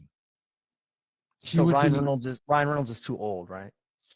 Yeah, Ryan Reynolds would be Generation Y. So that would be probably the one that I say is going to be our George Clooney, if you will. He's been in so many movies. He's so recognizable. He's likable. I mean, we're Gen X, dude. If like Ryan Reynolds, that would hurt. Yeah. You know what I mean? Like well, Ryan Reynolds is not a Gen X actor. Nobody's I'm saying Gen Y. Yeah. Branden, why would you get up when I just asked you a fucking question? Well, I know it usually takes you like 5 minutes to get through your thesis, and then I was like, I got enough time to run and grab a beer. But no, I was gonna say Ryan Reynolds too, because he's kind of new, but I think a lot of it nowadays probably be Zendaya. She's pretty hot. She got naked in a couple movies. Oh, or Sydney Sweeney. She's got a lot of tits out. Pretty hot. Not Gen Y. Yeah, it is. Sydney Sweeney?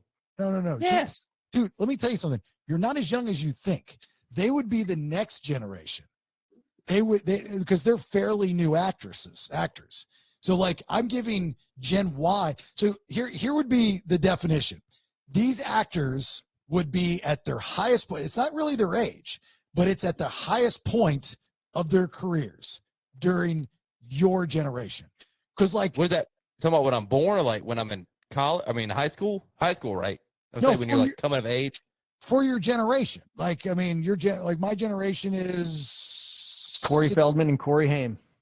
Right. Yeah. Like Corey Feldman, Corey Haim. But even Arnold Schwarzenegger, Sylvester Stallone, who were, I was a kid, but they were the action heroes, the last action heroes, to be honest with you.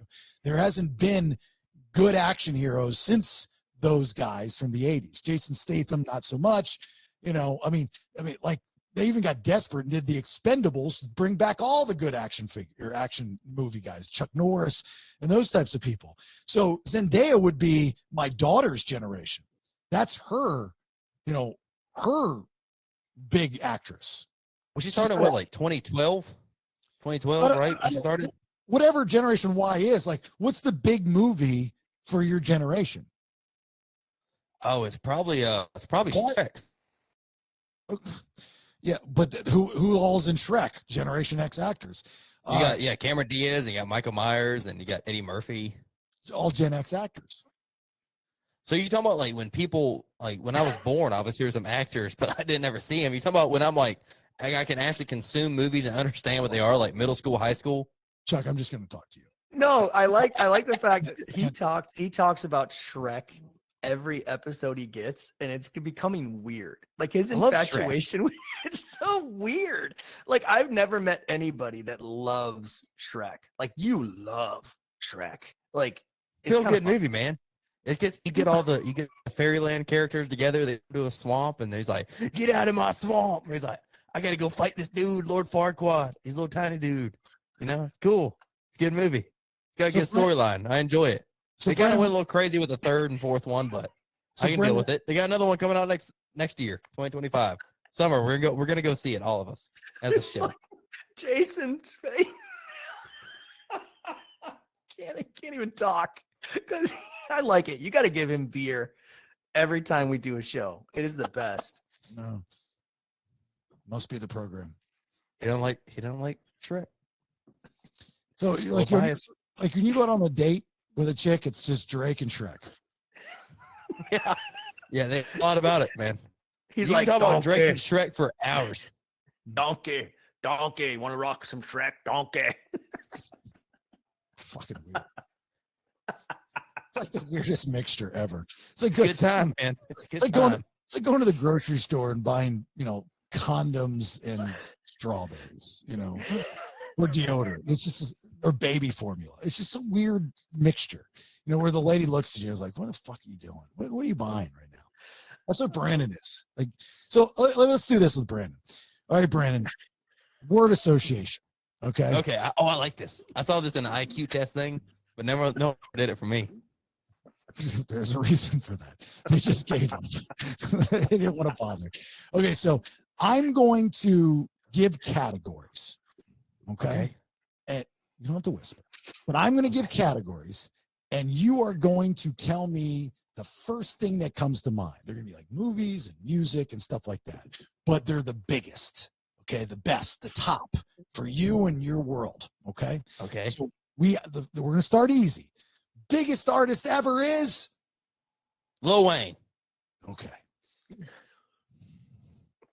The biggest movie ever is it's Shrek. Dude, I gotta go with Shrek. I love it.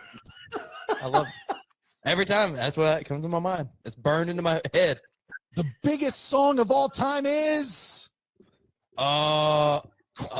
Forever by Kanye, Drake, Lil Wayne, Eminem. Right. Oh, did I cut out? Yeah. Okay. Damn. I got it though. It's that just bleeds through. All right. And the biggest sports figure of all time is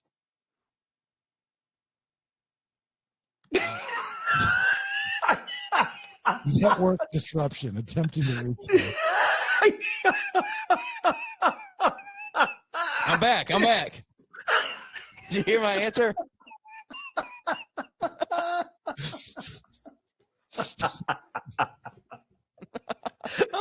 I'm gonna pee my pants. That's so We're funny. disconnected. I said, oh no. I know we were there. We saw the whole thing. The biggest sports figure of all time is Tom Brady. okay. The biggest Olympian of all time is Michael Phelps. the biggest porn star of all time is Riley Reid. Just quick. Chuck knows. He looks at her a lot. Look at him. He's like, oh, yeah. I let her No. Riley Reid earlier. Look at him. He's smiling. He knows it. The biggest country song of all time is It's the Blake Shelton song, Old Red.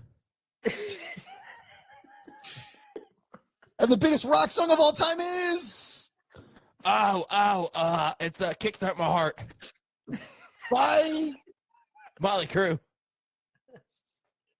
and the biggest fashion trend of all time is Gucci.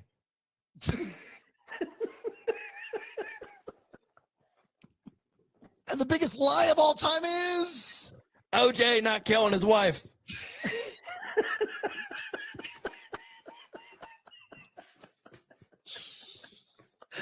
and the best beer of all time is Bud Light, baby.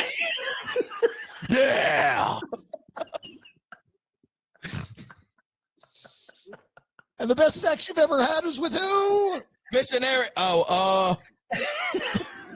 Sorry. He said missionary.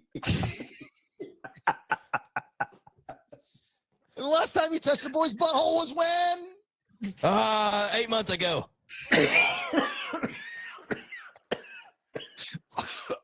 Okay, we're done. Did I pass? I knew it. I gotta get my air flowing in this room better. Shit, I can't do that again. Maybe we will get some subscribers out of this. I don't know how I'm going to chop this up in a couple of weeks, but I'm going to figure it out. You okay, Chuck? I don't feel good, man. He's just spitting all over. I don't feel good at all. Look at it all he says. All right, we got to finish this thing up. Okay. The whole point was to talk about the end of an era. I don't know how it just all started just around Shrek and Drake, but that's where we went. So They're idols of our generation. They will live on forever. you fucking AI. Is that we are idols of our generation? Anyway, Chuck knows that Riley Reid comment was true, though. He knows it. Ah, dude, you're so weird, man. You're so weird. It's weird how I know what you think. That was the fastest response you had, which was hilarious. best porn star of all time, Shauna Monet. I think that was her name. I read an interesting article today. The Guinness Book of World Records for the the most men ever slept with in a 24-hour period. Her name was, I think, Linda Sparks. Yeah. Do you guys know how many it was in one day? 72. No, it was more More. than that. Yeah, Way it more. was. Yeah, it was way more than that. I've seen that video. It was like 300, wasn't it? 914. Yeah, Oh it my was, God. it was a lot. But here's the thing: it was a one pumping out. Yeah, it was. I mean, it wasn't like. I think they said like did they every guy finish? had to spend. No, I think every guy had to spend like 30 seconds. It was like a weird thing. If she had like a pillow, I Yeah. saw like the background of how they did it. I mean, this chick had like a bottle of lube. It was disgusting. But And they had fluffers. So it was like you see the line of guys, and they had fluffers, and they're all like playing. I mean, fucking weird, real weird, Yeah. But they had fluffers in the line, like helping the guys out. Where did y'all watch this at? That's at Chuck's house. Megan had it on. yeah, Rachel and Jason came over. We were like, "What do you guys want to watch?" And they were like, "Linda Sparks breaking the Guinness Book of World Records." You got Why about not? 15 hours? That's like the worst thing as a couple you can do if that's like you're not into that, is just to walk over and just be like, "Have you seen that girl that slept with like 900?" Like, just actually, here, I bought the tape. Just put this in. You know what the equivalent of that is watching with a girlfriend, especially a new girlfriend, go, "Hey, have you seen that Centipede movie? Put that on. Let's watch that." I did that, by the way. I did that. One of the worst things I could have ever done, because I thought it was funny. But that part where eating and the duties and so bad. Have you seen that movie, Brandon? Oh yeah, we watched it when we were about 8 years old, man. That's probably why I'm fucked up. Yeah, that's a horrible, like, scarring movie. Absolutely. We watched all of them, the whole trilogy. Yeah, it was absolutely horrible. All right. You wanted to hear this again? Yeah. You want to play it out? Smoking weed and doing crack. Found it and broke it back. Thanks to Nick Gatlin. All right. I'm just going to play this underneath, all right? Well, I'm just going to be listening to that. Not going to listen to me? I want to stop it then. All right. Oh, what the fuck? I'm going to send it to you so you can download it and listen to it all you want. We got to tweak it. I got to get with Nick. Are you doing one question with Brandon or what up, Chuck, today? Oh, yeah. God, you really want to do this? What's up, Chuck, don't you? What are we doing? No. I just want to make sure that we do one of them, so we're not doing them all. The next episode. We'll Good do. thinking, Chuck. So I'm going to do What's Up, Chuck, on this episode. So it'll force Brandon to join us for the last episode of the week. Actually, you know what? Oh, I'll do it now. I think we're going to have a sub extra this week because we have a guest. So yeah, that's cool. We'll do What's Up, Chuck. Here we go. What have we got here? A fucking comedian, private joker. I admire your honesty. Hell, I like you. You can come over to my house and fuck my sister. What's up, Chuck? He's a military veteran, husband, rock star. He's Chuck. And that rhymes with... It's time for What's Up, Chuck. Today we have a tutorial on how to chuck. And a big thanks to Sparky's Lawn Service. That is our buddy Andrew Sparks, better known and operated. If you are in the Dallas, Georgia area, he is mowing lawns, cutting edges, serving Paulding and Cobb County, Metro Atlanta area. If you want to get a hold of the best to do it, that'd be one Andrew Sparks and Sparky's Lawn Service, sparkyslawn@gmail.com. He's been a two-peer for many years. He is a good dude, and we would appreciate you supporting our sponsors, and he being one of them. sparkyslawn@gmail.com, or you can call or text him 706-897-2199. 706-897-2199. Andrew Sparks, my hero. There goes my hero.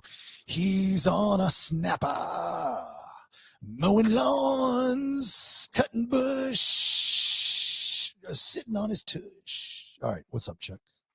Oh man, I got to compose myself after that little run with Brandon. Brandon, that was good. So I had somebody reach out to me. I'm taking this What Up, Chuck to a public service announcement because a lot of people don't know about BeTheMatch.com and about donating bone marrow. No, this is really good. Fucked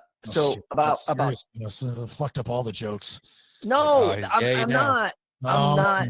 I'm not messing up all the jokes. But about 10 years ago, I joined the BeTheMatch.com and all that. And I did it because, get out of work and all that stuff and just go give like a swab. So I did it.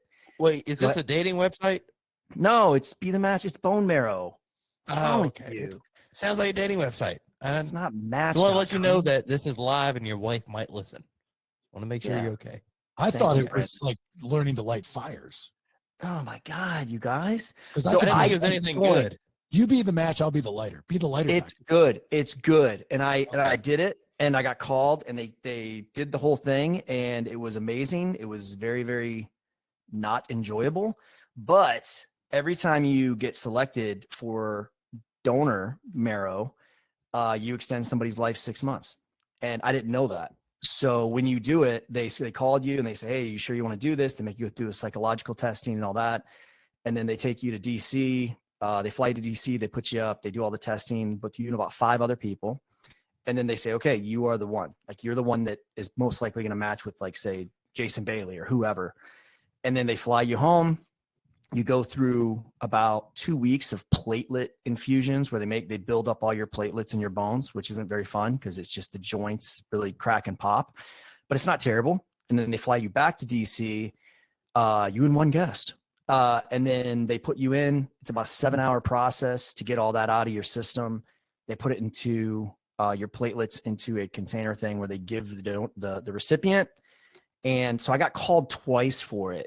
For the same person. It was like a 47-year-old female out of like Wisconsin or something. And they won't tell you their name. But I did ask, I said, so if this doesn't work, what happens? And they said, well, you extended their life 6 months. And so, but they'll only let you do it twice because they said after that, you know, you're going to obviously feel like you have to do it forever to keep them alive. So I did it twice. And the coolest thing is you get to communicate with them. So I communicated with her and I was able to send a letter the last time I did it. And I asked, they said, you can ask them for one thing, like, you know, ask them questions. You can't ask names, location. So I asked her to take one of those disposable cameras and take 24 photos, which Jason, you know what those are, right? The old school that you'd send in. And I said, I just wanted her to take 24 photos of the most important things to her. And so when I finished it, she actually sent it back to me, the 24 photos. And sadly, she passed away 6 months after that. But that is today's What's Up, Chuck is a service, and you guys need to do it. Everybody needs to get on there. If it only buys your loved one a year or somebody's loved one a year, one of the coolest things I've ever done, most important things, you will never feel better about yourself because it does suck a little bit, but it's totally worth it. But that's what I wanted. I wanted to talk about that, man. We don't do a lot of, you know, serious stuff on here, but I wanted to bring that up and kind of get the word out. No, we try to do serious stuff, but you usually fuck it up with bad jokes. So shut up, Branden. I know now he gets like all serious and he expects us to be like, oh, let's just tell us some more stuff. Like, what are you supposed to do with that whole speech? Shut up. You're so stupid. You guys are dicks. Branden, mute your mic. All right, Branden. How do we go from talking about porn star just like, I only let this lady live 6 months and then I let her die. I want y'all to die. I think it's good. I think and he kept pushing the "What's up, Chuck?" And it's like, "Hey, don't forget Bailey," which I appreciate. He's like, you know, what are we gonna do? We're gonna get the "What's up, Chuck" or that other one in there real quick. I just want to. You see, he held his headphone to the side like he was DJing at a club. You know, he's like, just give me a heads up, dude. We can talk about this. I mean, I think it's great content, great story. You know, but the transition was a little rough. I mean, I kept shut up. Here's the thing. If you know the roles of everybody, like Jason, host, tell Jason about these things and Jason can help transition you in these things. But you are now at this point in this little microphone career of yours, like, I'm just fucking raw dogging it, man. I don't need to tell him shit. I'm just fucking busting out with bone marrow. Watch how I transition from to fucking bone marrow. All right. You know what? I got it out. I did my part. I feel better about myself. You know what, Branden? You're going to hell, dude. You know what? You keep laughing. Hell's hot, dog. All right, I got it out. I feel better about myself. Don't you think it would have been better to have a conversation with the host of the show and say, "Hey, look, I've got this really serious story. Can you find a way to put it as a content?" I didn't know. Put that in now. I didn't know he was gonna do that. I came off the stupidest shit ever, and you're like, "Hey, we need a PSA about something really serious." We're just talking about porn stars. Did that ever cross your mind? It's like, you know what? This might have been better and gotten through to people more and really done some good if I gave Jason a heads up about bone marrow and beamatch.com versus trying to be a fucking rogue cowboy and go from porn stars and Shrek to fucking bone marrow. Like, just I didn't know we could. I didn't know we couldn't be professional and just transfer right. Yeah, you're right. Transfer. You're good, dude. Shrek had a heart. You know what too. I meant. Shrek had a heart. He went and he changed everything for Neverland, so they got out of his fucking swamp. And I see what you're doing here too. I really appreciate it, Chuck. What's wrong with him? No, Chuck doesn't care. Chuck don't care about it. He's laughing at it now. And Branden, in all seriousness, there's a problem with people being green. And I want to talk about it. So stupid. So there's a website, begreen.com. And little do you know that for the last 2 years, I've been flying back and forth to Delaware, helping green people by giving them semen. And, you know, it hurts a little bit. I'm not going to lie, but it's the most satisfying thing that you could ever do. All right. Oh. Well, I'm glad I got it out. I got it out, and screw you guys. I hope this poor girl's laughing right now up there in heaven. She's dead. That's why I said heaven. You Oh my God. Chuck let her die, man. That's all I'm hearing from this. Oh my God. 2 times. No, what? So what do you actually got? They like come stick your bones and they give it to old lady, let her live a little longer? Common misconception, Brandon. They don't. They swab your mouth. Do they really? For bone marrow? Yeah, that's how they know if you're a match. And then when you go into the facility, then they have 5. His That was the question. right? No, how do you get the bone marrow? Don't they put a needle into your bone? Oh, no. They do platelets now. So they give you shots to make your body produce twice as many platelets as normal. And you take those shots for about 10 days. And then when you go in to get you have to go through a dialysis machine. So they hook up, the one needle in one arm, one needle in the other arm, and they put all your blood through a huge dialysis machine and strip it of platelets. And then it takes about 6 hours. I know that because I was able to watch 2 movies while it happened. And then you do that and you're done. So the whole process is about 2 weeks. It's not enjoyable. I mean, the needles are large if you're afraid of needles, but they no longer go into your bones and take out the marrow unless it's for a child. If it's for a child, then they have to do it that way. But if it's for an adult, they can do platelets. So Brennan wants to know, can he masturbate during this time? Yeah. You have 6 hours. You could probably rope off 8 or 9. Rope off 8 or 9. Please, come on now. I just still don't understand why you didn't give me a heads up about the bone marrow bit. Like it wasn't a bit. It's not a bit. It's just it is a bit. It's the whole thing's a bit. That's what's up, Chuck. Is a bit. That's like the definition of a bit. That is a bit. When it's you know what? What's up, Chuck is always going to be something that's going to be. You're going to have to be on your toes. Well, Chuck, what Sometimes do you I'm want gonna us make to you do cry. here? You want Nothing. You want me I to just go, wanted to let you want me guys to go know. get bone marrow? You should go become a match. Just find a local place and go get swabbed for probably a lot of things. You get paid for it? Dude, you set it up for me and you fly to DC with me, I'll do it. They pay you. They pay for your travel, obviously, and then at the end you get, like a little certificate saying like I saved a life or whatever. But you don't get paid monetarily for it. It's only good for 6 months. Just do me a favor. In the future, just give me a heads up. Okay. You did great. Don't beat yourself up, man. You did great. No, you did wonderful. You did really good. We really got the message across. Yeah, we did. I think we'll be contacted by the bone marrow of America people saying this podcast really did something special on this episode. Which just happens People to be, will remember this. They will remember this. Yeah. Hey, look, sometimes the odd promotion is the best promotion. And if Chuck would not have poorly transitioned from strippers and Shrek to bone marrow and this poor young lady losing her life because he's a quitter, then I don't think they would have gotten the participants that they're getting right now. People are clicking away to beamatch.com. So do they let you train? They let you train people? Like you hop on a train, like you started with that lady, and if there was someone else, can I be like, hey, I want to go next for this lady? Is that a thing they do? Like you find a favorite? No, I don't think they do that. You only get, because they said they do it twice for any recipient. And that's because they take the best one, the closest match. So your bone marrow, she got your bone marrow twice. Yeah. Right? And you only were able to talk to her without knowing her name or anything. Through a letter. You get to write a letter. So when you hear this with organ donors, where they have this, obviously this bond.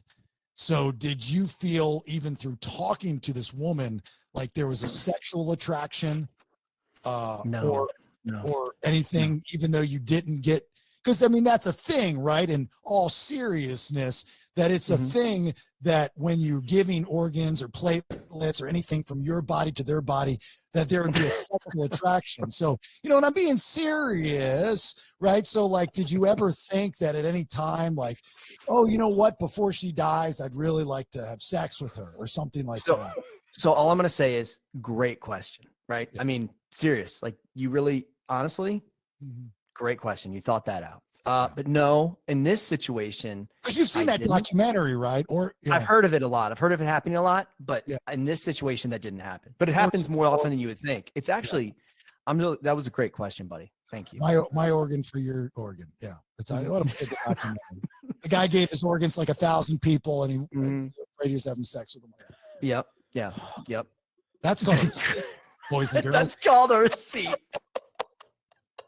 What a jerk. Yeah. Make sure you subscribe so you can listen to the Tuesday's released episode and see why I say all those things. So if you think I'm a real fucking asshole for asking that, I'm really not.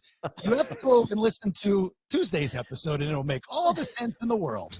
This podcast is a one ongoing conversation. So it's just not episode. It's one on. That's why what makes us different than everybody else. It's just one long conversation. Branden really enjoyed that, I think. And he knew what I was doing for the first 4 words out of my mouth. I just lost it. I hope I don't lose it in 6 months like this poor lady did. I'm very proud that you helped her out. You did a great job, Chuck. And it's something we need to raise awareness about. Maybe for the children, maybe not 55-year-old women, but I understand they need lives too. But the children are what we need to protect. Can the recipients pick who they want? No, it has to be the best match. Okay, so on the application, you fill out an application, correct? Mm-hmm. Right. Yep. Do they have a box to check to ask if the bone marrow donor is a quitter or not? No, because you don't get it. I mean, if you're in it, man. Like every time you get a donation, you're hoping this is the one that takes. Do they not go through your history of possibly quitting T-ball, quitting marriages, quitting on your children, cheating on tests? None of those things? Don't care. But Branden would get a transplant if he needed one. I mean, They in would this give him one. episode, if you're watching on our YouTube channel, on the Bailey Show YouTube channel, Chuck quit on the sleeves on his shirt. So we know that he's a quitter. You know, there's certain things that he's quit on his computer. He's quit on a few things in his life. I'm just wondering if I needed transplant more than 2 times. Would Chuck give me an extra transplant? Like on I the would, side? yeah. I would for you. Yeah, I'd give it to you. I'd inject it in you. Did they have private, you know, somebody like, hey, he wants to give me bone marrow? We can do it more than 2 times. If we go to Mexico or something, I'm sure we can do that. That'd be nice. That'd be a nice place to chill. Mexican marrow different than American marrow? I just 100%. it probably Spicier. It probably just goes in different. Probably spicy. Yeah. But it's probably drunk too. It sucks now. It's tequila. They got tequila in it. You're like, why am I wasted all the time? Well, your marrow has tequila. That's the Modelo and the tequila. All these people in the United States dying because they can't get their Mexican marrow because they're trying to throw it over the fucking fence. You know, it's not fucking Trump. We can't get our marrow over there anymore. All right. Well, that was great, Chuck. BeTheMatch.com is, let me give you an applause. Not a gay dating website, by the way. No, not a gay dating website. Not for smokers looking for a likes. It's for bone marrow, which I had no idea that conversation was going to go there. Fucking weird. Yeah. Rad. You're going to train Chuck better. Uh-oh. All right. TheBaileyShow.com. Like, share, follow all of our social media. If somehow on God's beautiful green earth you enjoyed this episode, please subscribe to the rest of the episodes. I mean, I don't know what to tell you. There is a rhyme, there is a reason, but when it is all said and done, I don't know what the fuck's going on. So if you like this kind of shit, then you'll like the rest of the stuff that we do. If you go to thebaileyshow.com, you can subscribe. All the details for Podcast Imports 3 up there. So big thanks to Inspect All Pest Services, one of our sponsors. Also, our newest sponsor is Alternate Power Solutions. So inspectallpestservices.com and poweringgeorgia.com. At Listen to the BS is our social media. Subscribe to the newsletter. Please subscribe to our YouTube channel. You can watch the Freebae episodes. Also, the Mondays release the Honey I Raised the Kids that I do with my wife. Those episodes are up there, plus all of our content. Interested in being a sponsor? Very good time to be a sponsor, by the way. There will be an announcement here in the next couple weeks of the next incarnation of this website. As I do have a vision, believe it or not, I'm not as dumb as I sound when I do these episodes. There's a goal. There's an end, almost an end result, and we've accomplished one part of that. So we'll be able to announce that in the next couple of weeks. Also, a Podcast in Pours 4. Do Podcast in Pours 3 in Atlanta, thebaileyshow.com. Podcast in Pours 4, a different city, and it'll be awesome, but still travel. All right. With all that being said, Chuck, do you have anything, another PSA maybe before we get out? No, I would like to let everyone know that I will never do a serious What Up Chuck again. Those have been stricken from the record. Never again. It was the word you're looking for is transition. And what you do in this business is you give the guy that drives the bus the heads up on the transition so we can help you get there. That's how that works. Sometimes you gotta take a wee. Sometimes, maybe when Jason last episode was talking about, visiting his grandma, sad time, serious, then you throw in the bone marrow lady. Yeah. And you know what? I didn't have good connection like you did in this episode. So, okay. Yeah. Couldn't do anything about it. So that was your original spot, was me visiting my grandmother's gravesite. You were some how did you transition from that? And, man, I saw those pictures and your ass looked fat, and which reminded me about this bone marrow story where I let this woman live only 6 months. And, I didn't try anything after that. Yeah, it was a feel-good episode. You had a feel-good episode last episode, and that's where this was ready to go. I was like, man, this is great, because I knew you were going to be talking about a lot of feel-good stuff, and I was like, this was perfect. Then the technical issues happened, and it got stuck with Shrek and porn. So you waited for the stripper episode, and that's where that's like, not that we're not going to have another one this week, and 3 or 4 more next week, and like all these opportunities. It's called time space. That one lives forever. There's no cap on it. You can put it whenever. Well, you got Branden for the next episode now, so you're welcome. Branden, do you have anything before we Beer. Beer? Oh, I'm here. I'm very thankful for that rendition of yeah, baby. Let her ride. Let her ride. Foundation broke it back. I don't know when he'll be back. I done took too many drugs. See the stars all day long. Even right now while I write this song, baby girl is home alone. I can see Chuck right now. His wheels are turning like, I am going to steal this. I'm walking home, see a car come my way. I can see Branden getting sad, drunk, and high to this song and contemplating cutting his wrist. I'm going to do it live. Oh, there we go. That's another reason to come on the podcast. Jesus. So I got to get my makeup done. We're going to get some wrist slitting. Yeah. And sideways for attention, vertical for results. So Podcast in Pours 3 is going to be off the chain, dude. So in the middle of Distinct Grace's set, you'll get a 40-minute speech on bone marrow from Chuck. And then when Branden gets up on stage to do Bradley's in a Cadillac, he's going to slit his wrists. It's going to be fucking crazy. That's not a reason to get tickets. I don't know what is. Look, we appreciate a rock show, baby. We appreciate you listening. Thanks for the support. Please subscribe. We're fucking around. These are jokes. Don't take us too seriously. And until next time,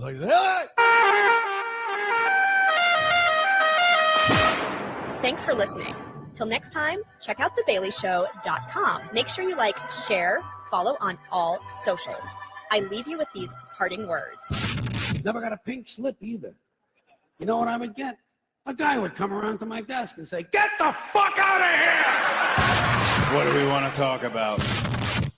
Subscribe at thebaileyshow.com. Yeah, baby.